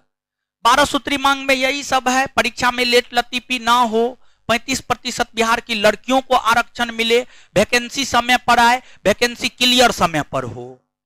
इसी को लेकर के ये एक हस्ताक्षर अभियान चला रहे हैं और इनका टारगेट ये है कि पूरे बिहार में, पूरे बिहार से पूरे 1 लाख से अधिक लड़कों का हस्ताक्षर करवा करके मांग के साथ राष्ट्रपति, प्रधानमंत्री, उपराष्ट्रपति, बिहार के राज्यपाल, मुख्यमंत्री, उनके समक्ष ये दिया जाए, ताकि सरकार में बैठे लोग, जो आपके लिए नीति का निर्धारण करता है, वो विवश हो सके समय पर वैकेंसी देने को लेकर के। तो वही हस्ताक्षर अभियान चलाया जा रहा है इनके द्वारा बिहार के हर जिला में जा करके। तो अभी पटना में ये चला रहे हैं। तो आपके पास जो सूची जाएगा, उस सूची में आप अपना नाम, मोबाइल नंबर और आप अपना हस्ताक्षर कर दीजिएगा। आप अपना हस्ताक्षर कर दीजिएगा और एक पर्ची और मिलेगा, वो आप अपना रख लीजिएगा और सोशल साइट पर उसको शेयर कीजिएगा। आप इससे होगा ये कि आप, इससे होगा ये कि वायरल होगा तो सरकार का ध्यान इस पर पड़ेगा, इससे विद्यार्थियों को ही फायदा होगा। समझ गए? तो सबके बेंच पे गया होगा, आप अपना लिख दीजिएगा। बाकी दिलीप जी 2-3-5 मिनट में जो है आपको हर चीज बता देते हैं, आप सुनिए।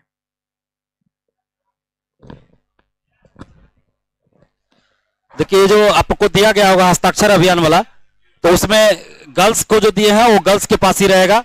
आप लोग उसी पे सिग्नेचर कीजिएगा और मुझे लौटा दीजिएगा। बॉयज के पास जो गया होगा वो बॉयज अपना कीजिएगा और जो दिए हैं उन्हीं को लौटा दीजिएगा। हम दिए, हमको लौटा दीजिएगा, ठीक है? और अपना मोबाइल नंबर सही दीजिएगा, चाहे वो गर्ल्स हो या बॉयज। आपके मोबाइल नंबर का कहीं भी कोई दुरुपयोग नहीं होगा, इतना भरोसा रखिए। क्योंकि आप देखिएगा उससे ऊपर लड़की लोग का ही सिग्नेचर है। आपके पास जो भी गया होगा सभी लड़की का उससे मोबाइल नंबर दिया गया है। और ये हम इसलिए ले रहे हैं ताकि कोई भी अपडेट हो आगे किसी भी वैकेंसी को लेके, तो आप तक हम सूचना पहुंचा सके, टेलीग्राम ग्रुप के माध्यम से हो या व्हाट्सएप ग्रुप के माध्यम से। और यूट्यूब पे आप देखिएगा दिलीप कुमार स्टूडेंट लीडर, तो मेरा मिल जाएगा उसमें सारा चीज। आप लोग सब्सक्राइब कर लीजिएगा ताकि कोई भी आगे हम करे कुछ तो आप लोगों तक पता चल सके, आप लोगों तक बात जा सके। और सर तो बहुत चीज बता ही चुके हैं। कल CGL 3 की वैकेंसी आई है, सचिवालय सहायक की वैकेंसी, और ये वैकेंसी 2018 से बिहार में आ रही थी। अखबारों में हर एक महीने ये खबर आती थी कि अगले महीने वैकेंसी आएगी, लेकिन ये वैकेंसी नहीं आती थी। हमने 2 मार्च 2022 से यही अभियान शुरू किया नालंदा से। 2 मार्च से 2, 3, 4 मार्च यानी 3 दिन नालंदा में, उसके बाद 10-11 को नवादा में, 12 को गया में, और उसके बाद आप देखिएगा कल से हम बोरी रोड में शुरू किए थे, आज यहां किए हैं और कल शाम में आपकी वैकेंसी आई। और ये जो वैकेंसी आई है, इससे पहले 9 मार्च का आप लेटर देखिएगा। 2 तारीख से हमने शुरू किया, 2 मार्च से 9 तारीख का एक लेटर देखिएगा, BSSC का है, जिसने विज्ञापन से संबंधित कुछ जानकारी मांगा है। तो आपको नहीं लगता कि इस अभियान का असर हुआ कि CGL 3 की वैकेंसी आ गई? प्रथम इंटर स्तरीय बहाली जो 2014 में आई थी, अभी तक पूरी नहीं हुई है। लेकिन अभी तक जितना भी कुछ हुआ वो सिर्फ और सिर्फ हमारे आंदोलन की वजह से हुआ। चाहे PT का रिजल्ट दिलवाना हो या काउंसलिंग करवाना हो, अब फाइनल रिजल्ट के लिए भी आंदोलन करना पड़ेगा। लेकिन मामला कोर्ट में चल रहा है, सोमवार या मंगलवार तक हो सकता है उस पर सुनवाई हो जाए, उसके बाद हम लोग कुछ करेंगे। और मगध यूनिवर्सिटी हो, JP यूनिवर्सिटी हो, छपरा यूनिवर्सिटी हो, सब में देखिएगा 3 साल का ग्रेजुएशन का कोर्स 4 साल 5 साल में होता है। और जिन लोग का ग्रेजुएशन 2020 में या 2021 में हो जाना चाहिए, उनका अभी तक न परीक्षा हुआ न रिजल्ट आया। और सचिवालय सहायक की वैकेंसी आ गई, लेकिन वो फॉर्म नहीं भर सकते। और आप लोग सिग्नेचर जल्दी जल्दी कीजिएगा ताकि हम भी यहां से जल्दी जल्दी चले जाए।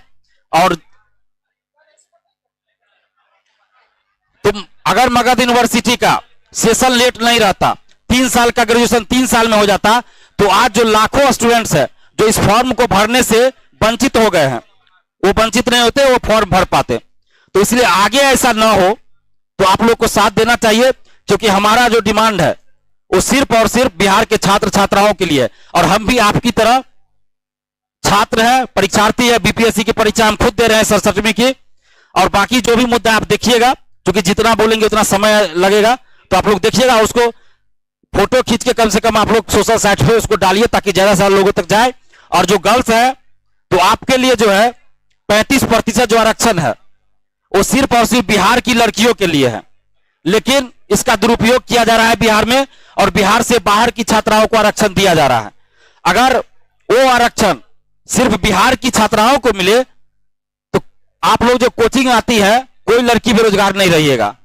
लेकिन दुरुपयोग क्या हो रहा है, बिहार से बाहर की लड़कियों को आरक्षण दिया जा रहा है। यूपी हरियाणा की अधिकतर लड़कियां यहां आ जा रही है, झारखंड की आ जा रही है। झारखंड का सचिवालय का फॉर्म कुछ समय पहले आया था, आप लोग फॉर्म भरे हैं? कोई क्यों नहीं भर पाए? लेकिन बिहार में, बिहार से बाहर की लड़कियों को आरक्षण दिया जा रहा है, तो कितना बड़ा अन्याय आपके साथ हो रहा है। तो इसका तो विरोध होना चाहिए। 16 राज्यों में स्थानीय नीति लागू है, आप फॉर्म नहीं भर सकते।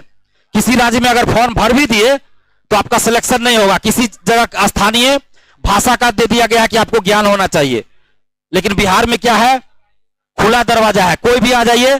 बीपीएससी में मध्य प्रदेश का टॉपर हो सकता है, यूपी का टॉपर हो सकता है, लेकिन बिहार का स्टूडेंट्स एमपीपीसीएस में चले जाए, इंटरव्यू में ऐसा ऐसा सवाल करेगा कि उसका सिलेक्शन ही नहीं होगा। तो ये सब साजिश है, इस चीज को समझिए। बस आप लोग साथ दीजिए, और आप लोग के लिए हम लड़ेंगे, आगे भी, अभी भी लड़ रहे हैं, आगे भी लड़ेंगे। बस आप लोग साथ दीजिए। अभी सड़क पे हम आंदोलन नहीं कर रहे हैं, अभी टारगेट है 1 लाख स्टूडेंट्स पूरे बिहार से सिग्नेचर होगा, सबको सौंपेंगे मीडिया के सामने, और उसका असर होगा।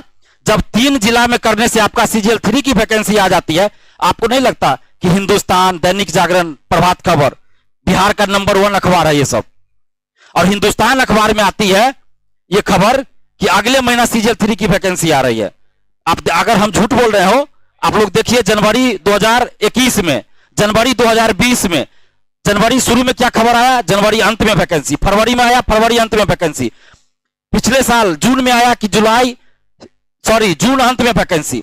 जब जून अंत आ गया तो आता है कि 3 दिन के अंदर वैकेंसी आएगी। हिंदुस्तान की खबर है ये।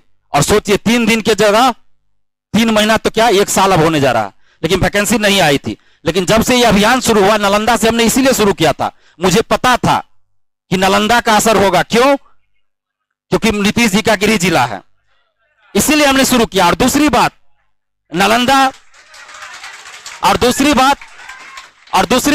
नालंदा वो धरती है जो आप लोग पढ़ते होगा, प्राचीन काल में दुनिया के लोग वहां आके पढ़ने आते थे, ज्ञान लेने आते थे। ये दोनों कारण था।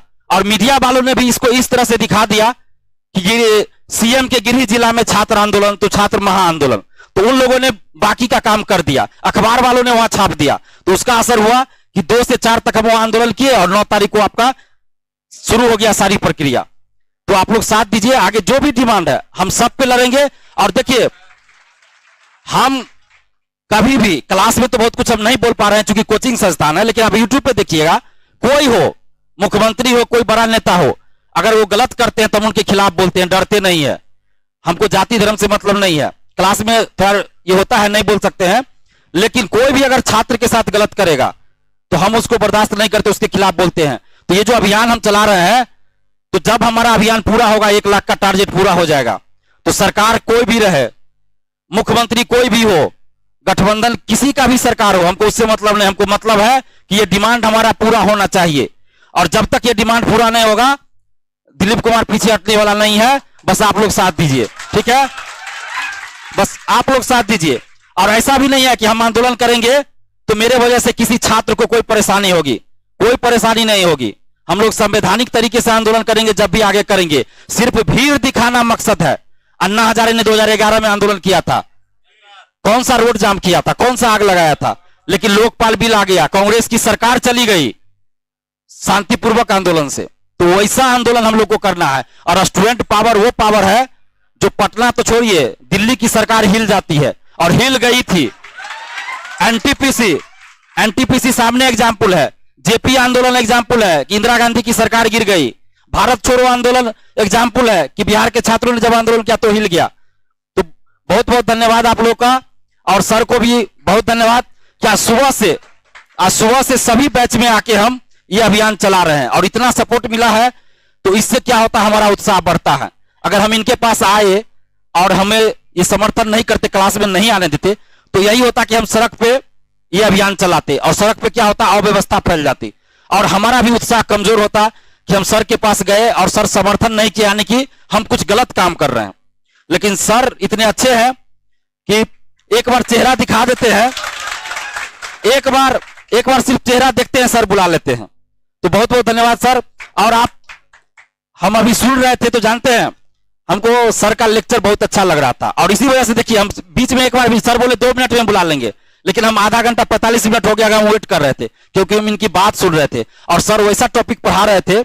राष्ट्रीय आंदोलन से मुझे इतना लगाव हुआ आंदोलन से, क्योंकि मैं साइंस का स्टूडेंट हूं, लेकिन बीपीएससी की तैयारी करते करते हिस्ट्री तो पढ़ना ही पड़ता है।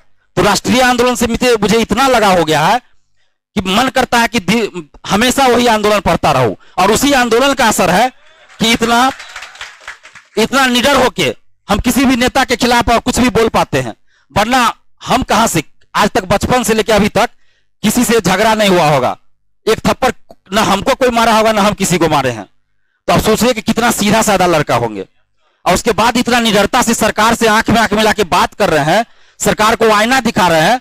तो ये हिम्मत कहां से आ रही है? आप जैसे छात्र छात्राओं की वजह से और इनके जैसे शिक्षकों की वजह से। तो बहुत बहुत धन्यवाद आप लोग का।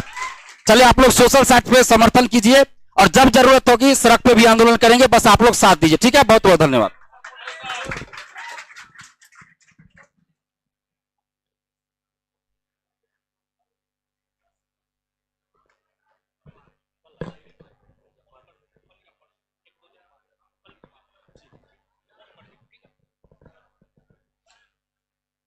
चलिए तो आइएगा। अब जो है आप लोगों को क्या करना है पता है? जो भारत शासन अधिनियम 1935, भारतीय स्वतंत्रता अधिनियम 1947, ये दोनों पढ़ाए हैं ना, 1 मिनट में उसको पढ़ जाइए। 1 मिनट में पढ़िए, तब क्वेश्चन करवाएंगे, क्वेश्चन पे आएंगे।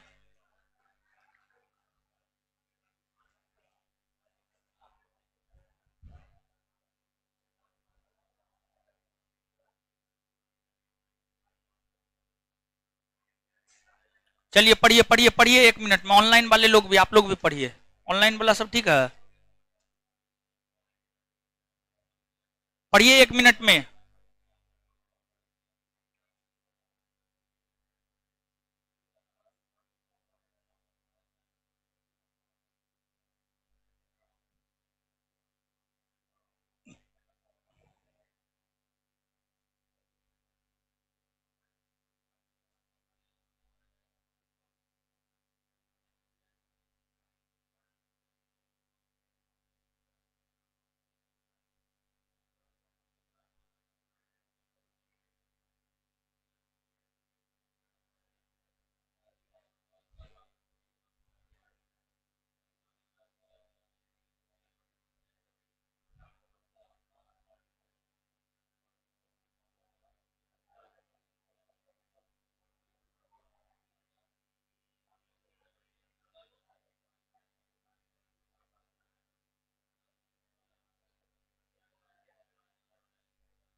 पढ़िए पढ़िए, दांत मत निकालिए, पढ़िए।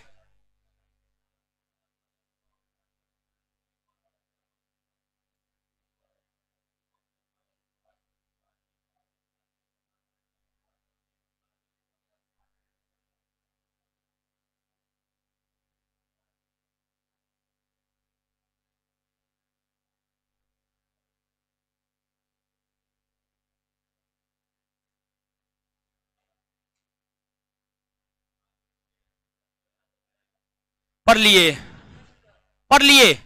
चलिए आइए तो एक बार याद कर लेते हैं। 1 मिनट में बस, सब 1 मिनट में याद हो जाएगा, ठीक है? टेंशन नहीं लेना है।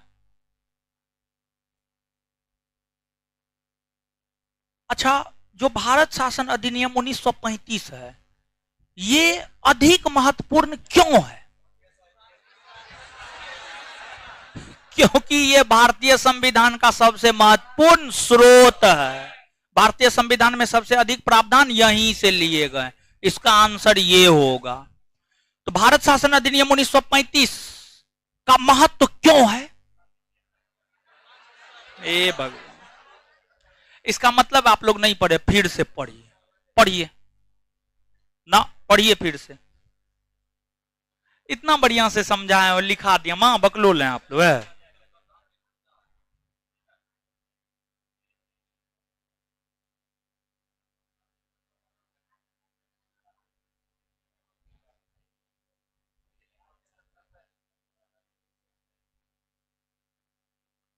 पढ़ लिए अब? हाँ, तो ऐसे तो पढ़िए लेते हैं आप लोग। चलिए, 1935 के भारत शासन अधिनियम का महत्व क्यों है?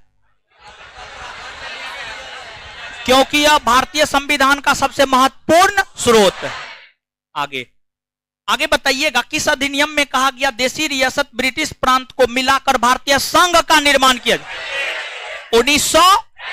क्या भारतीय संघ अस्तित्व में आ पाया था? नहीं आ पाया था। प्रांतों में पहली बार विधानसभा का चुनाव कब हुआ? 1900।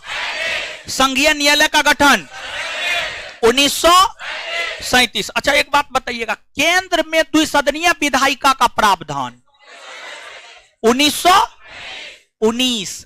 प्रांत में द्विसदनीय विधायिका का प्रावधान 1900। संघ सूची, राज्य सूची, समवर्ती सूची का प्रावधान किस अधिनियम में किया गया? 1935। किस अधिनियम के तहत प्रांत में द्वैत शासन लागू हुए? 1919। 1900। किस अधिनियम के तहत प्रांत में द्वैत शासन लागू हुए?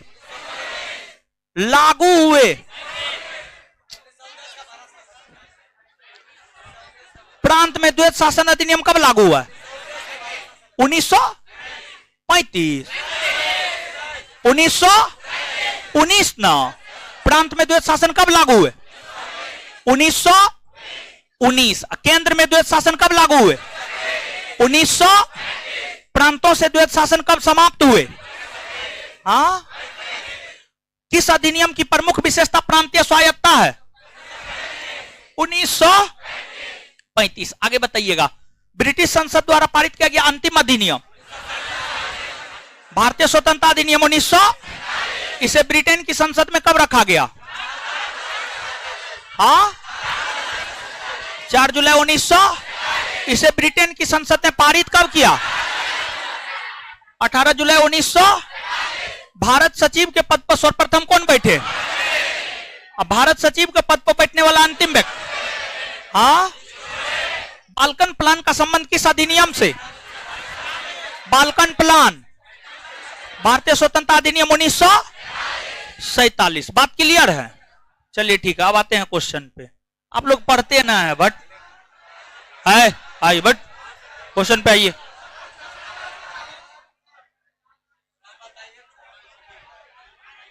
चलिए,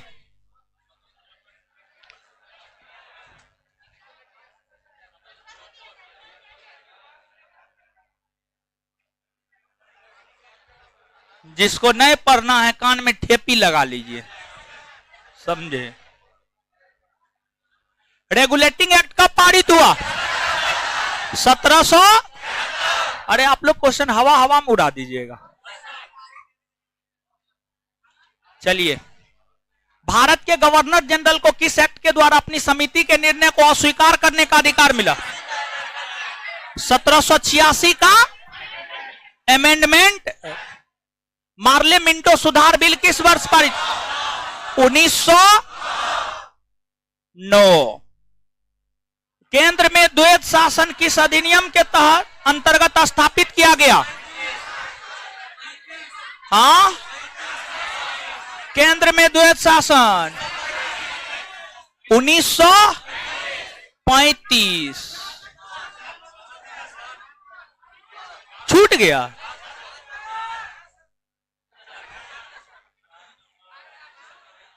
चलिए आगे आइए। सूरत विभाजन।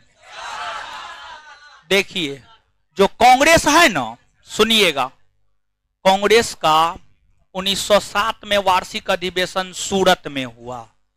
सूरत में जो कांग्रेस का वार्षिक अधिवेशन हो रहा था, इस अधिवेशन में अध्यक्ष बनने को लेकर कांग्रेस में फूट पड़ी, जिसे हम लोग सूरत फूट कहते हैं। 1907 सांप्रदायिक अधिनिर्णय ब्रिटिश गवर्नमेंट के अंतर्गत जो है आपको 1932 ईस्वी में ब्रिटेन के प्रधानमंत्री जेम्स रेमजे मैकडोनाल्ड ने सांप्रदायिक अधिनिर्णय की घोषणा की। इतिहास में समझाएंगे क्या होता है सांप्रदायिक अधिनिर्णय। सर्वदलीय सम्मेलन की अगर हम बात करें तो 1928 पूर्ण स्वराज का संकल्प, कांग्रेस का 1929 में वार्षिक अधिवेशन लाहौर में हुआ। कांग्रेस ने अपना लक्ष्य पूर्ण स्वराज को 1929 में घोषित किया। तो चार के बाद 4-3-2-1 4-3-2-1 आंसर बी। क्या हो जाएगा? बी। चलिए 5 नंबर का आंसर सी होगा ना। आगे बढ़े ना, अभी तुरंत न बताए। तब संघीय प्रणाली का पहला प्रयास भारत सरकार अधिनियम डैश द्वारा किया गया। संघीय प्रणाली प्रांत, ब्रिटिश प्रांत और देशी रियासत को मिलाकर भारतीय संघ का निर्माण होगा 1935। किस अधिनियम की प्रमुख विशेषता प्रांतीय स्वायत्तता थी? 1935। देखिए फटफट बन रहा है। महारानी विक्टोरिया को भारत की सम्राज्ञी नियुक्त किया गया 1858। भारत सरकार अधिनियम 1919 प्रांतों में द्वैध। भारत सरकार अधिनियम 1935 प्रांतीय स्वायत्तता। मिंटो मार्ले सुधार 1909 सांप्रदायिक निर्वाचन। भारत परिषद अधिनियम 1861 सती प्रथा का अंत। भारत परिषद अधिनियम 1858 ब्रिटिश शासन शक्ति में आया। अब मिलाइएगा 3-1-4-2-5 3-1-4-2-5 यानी आंसर क्या होगा? बी। सती प्रथा सिर्फ बंगाल में समाप्त 1829 में हुआ। 1830 में बंबई मद्रास में, पूरे भारत में 1861 में। कैबिनेट मिशन योजना के विषय में कौन सा सही नहीं है? प्रांतीय समूहीकरण है। भारतीय सदस्यों वाला अंतरिम मंत्रिमंडल का गठन हुआ था। पाकिस्तान की स्वीकृति ना, पाकिस्तान को जो स्वीकृति दी गई है माउंटबेटन योजना के तहत। माउंटबेटन योजना के नीचे से कॉपी में लिखिएगा। पाकिस्तान को स्वीकृति उसी चैप्टर में लिखिएगा।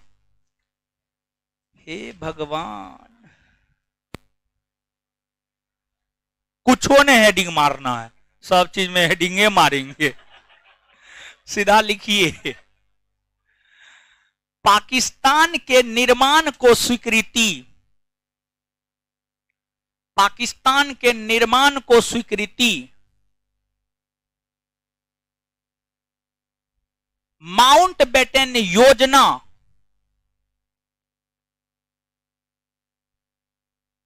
के तहत दिया गया था। पाकिस्तान के निर्माण को स्वीकृति माउंटबेटन योजना के तहत दिया गया था। माउंटबेटन योजना 3 जून 1947 में आया। ठीक है, आगे इतिहास में बताएंगे हो। देखिए जो आधुनिक भारतीय इतिहास है ना, उसका संबंध इंडियन पॉलिटी से है, समझे। भारत का संविधान लागू होने तक, गौर कीजिएगा, लेक्चर के दौरान बताए हैं लेकिन लिखाए नहीं है। भारत का संविधान लागू होने तक, स्वतंत्रता के पश्चात इसका शासन किसके अंतर्गत चलाया गया? देखिए क्वेश्चन क्या कह रहा है जानते हैं? देखिए समझिएगा, क्वेश्चन ही कह रहा है कि 1947 में भारत को आजादी मिली है। ये नहीं जानते हैं? हे भगवान, आप लोग का बड़ी बुरा हाल है। वो लगता है अगले क्लास से ओ आ से शुरू करेंगे। ओ आ पढ़ाएंगे, फिर ABCD पढ़ाएंगे, फिर A फॉर एप्पल पढ़ाएंगे, समझ, तब पढ़ाएंगे बिहार के प्रथम राष्ट्रपति, प्रथम मुख्यमंत्री, यहां से शुरू करना होगा। अब लगता है कुछ इस बैच में तकनीक अपनाना होगा। आप लोग परिचय दे रहे हैं कि एकदम पूरा चोरिए करके पास करके आए, मैट्रिक, इंटर, ग्रेजुएशन सब में छापे हैं ना, छापे हैं ना, वो अपने मन से लिखे हैं। अब भारत कब आजाद हुआ ही नहीं जानते हैं। चलिए, 1947 में देश को आजादी मिली। अब देश में संविधान लागू हुआ 1950, तो 1947 तक अंग्रेज था भारत में, तो अंग्रेज शासन कर रहा होगा। और 1950 में संविधान लागू हुआ तो संविधान के अनुरूप शासन प्रशासन हो रहा होगा। लेकिन 1947 से 1950 तक कैसे शासन चलाया गया, कौन शासन चलाया, तो 1947 से 1950 तक संविधान सभा ने शासन चलाया। संविधान सभा ने भारत शासन अधिनियम 1935 के अधिनियम के तहत शासन चलाया। तो आपसे पूछा जा रहा है किस अधिनियम के तहत चलाया गया, तो उत्तर क्या होगा? हाँ, 1935 के भारत सरकार अधिनियम के अनुसार। बकलोल है आप लोग, ये भी लिखिए, कॉपी में लिखिए, लिखिएगा। आजादी मिलने से संविधान लागू होने तक, यानी सब कॉपी सबको मोड़ मार के रख लेते हैं बैग में ना, कब छुट्टी मिले भागे, लगता हम जेल में बंद किए हुए हैं, सबको जेल में बंद किए हुए हैं। बताइए, आजादी मिलने से संविधान लागू होने तक, संविधान लागू होने तक देश में संविधान सभा ने, देश में संविधान सभा ने, देश में संविधान सभा ने 1935 के भारत शासन अधिनियम के तहत, 1935 के भारत शासन अधिनियम के तहत शासन प्रशासन चलाया।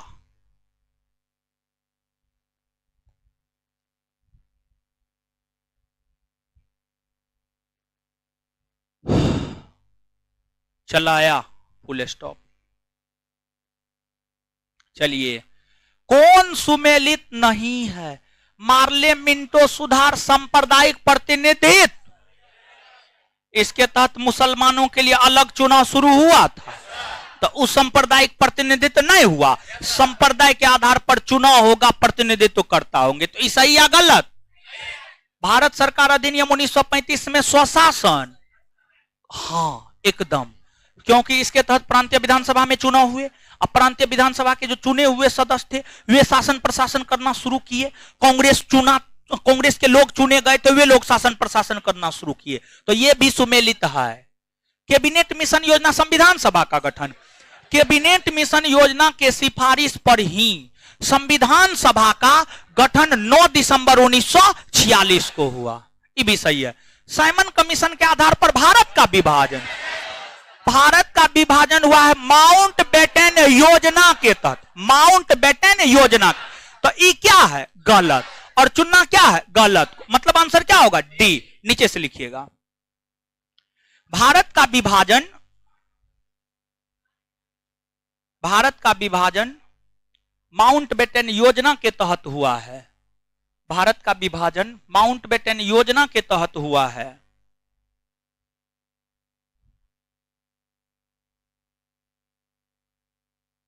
योजना के तहत हुआ है। आगे बढ़िया से जवाब दीजिए। भारत में सचिव का पद किसके द्वारा निर्मित? क्या होगा? बी होगा, होगा ना। मिंटो मार्ले सुधार का उद्देश्य, पृथक निर्वाचन, मुसलमानों को पृथक निर्वाचन का अधिकार कौन अधिनियम?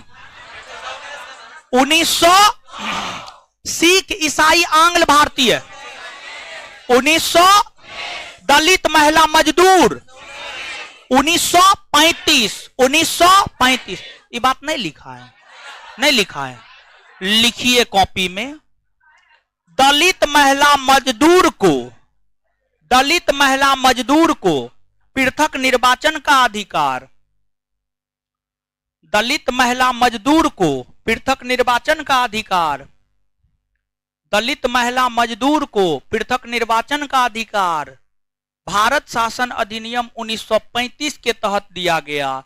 दलित महिला मजदूर को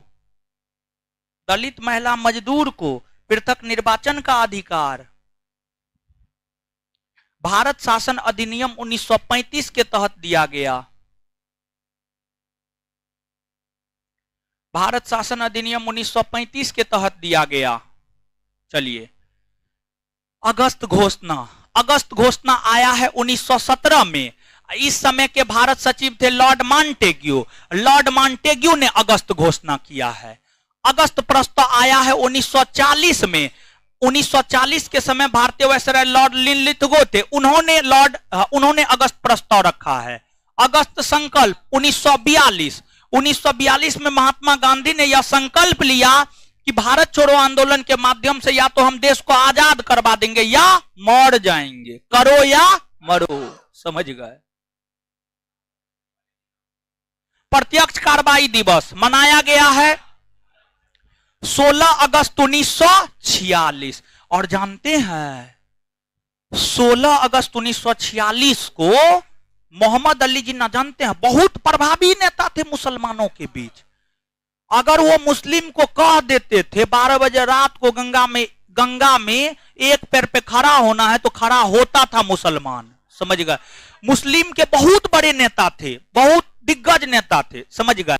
उन्होंने 16 अगस्त 1946 को प्रत्यक्ष कार्रवाई दिवस के रूप में मनाया और नारा दिया, लड़कर लेंगे पाकिस्तान, लड़कर लेंगे पाकिस्तान।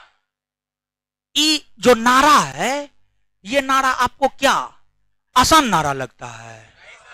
बहुत बड़ा नारा है, लड़कर लेंगे पाकिस्तान। यानी इस नारा से मुसलमानों के बीच क्या मैसेज गया जानते हैं? दंगा करेंगे तब पाकिस्तान लेंगे। और उनके इस नारा के कारण भारत में 16 अगस्त 1946 से दंगा शुरू हो गया और यह दंगा 1948 में जाकर बंद हुआ। और दंगा जब शुरू हुआ, अगर दंगा नहीं होता तो पाकिस्तान नहीं बनता। समझ? पाकिस्तान नहीं बनता।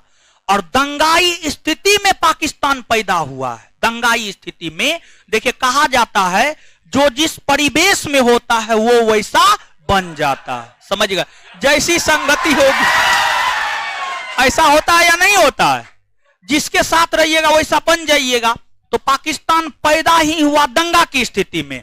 इसी वजह से पाकिस्तान के लोग अधिकतर दंगाई होते। बोलना नहीं चाहिए, समझ गए, लेकिन ऐसे ही बोल दिए, मजाक में बोले हैं।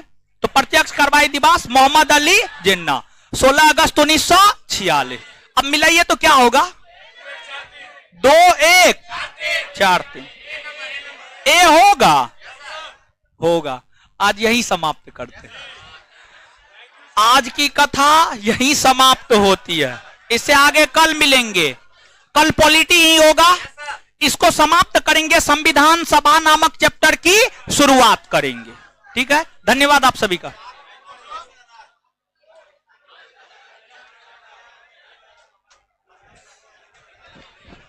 आराम से ऊपर पंखा है।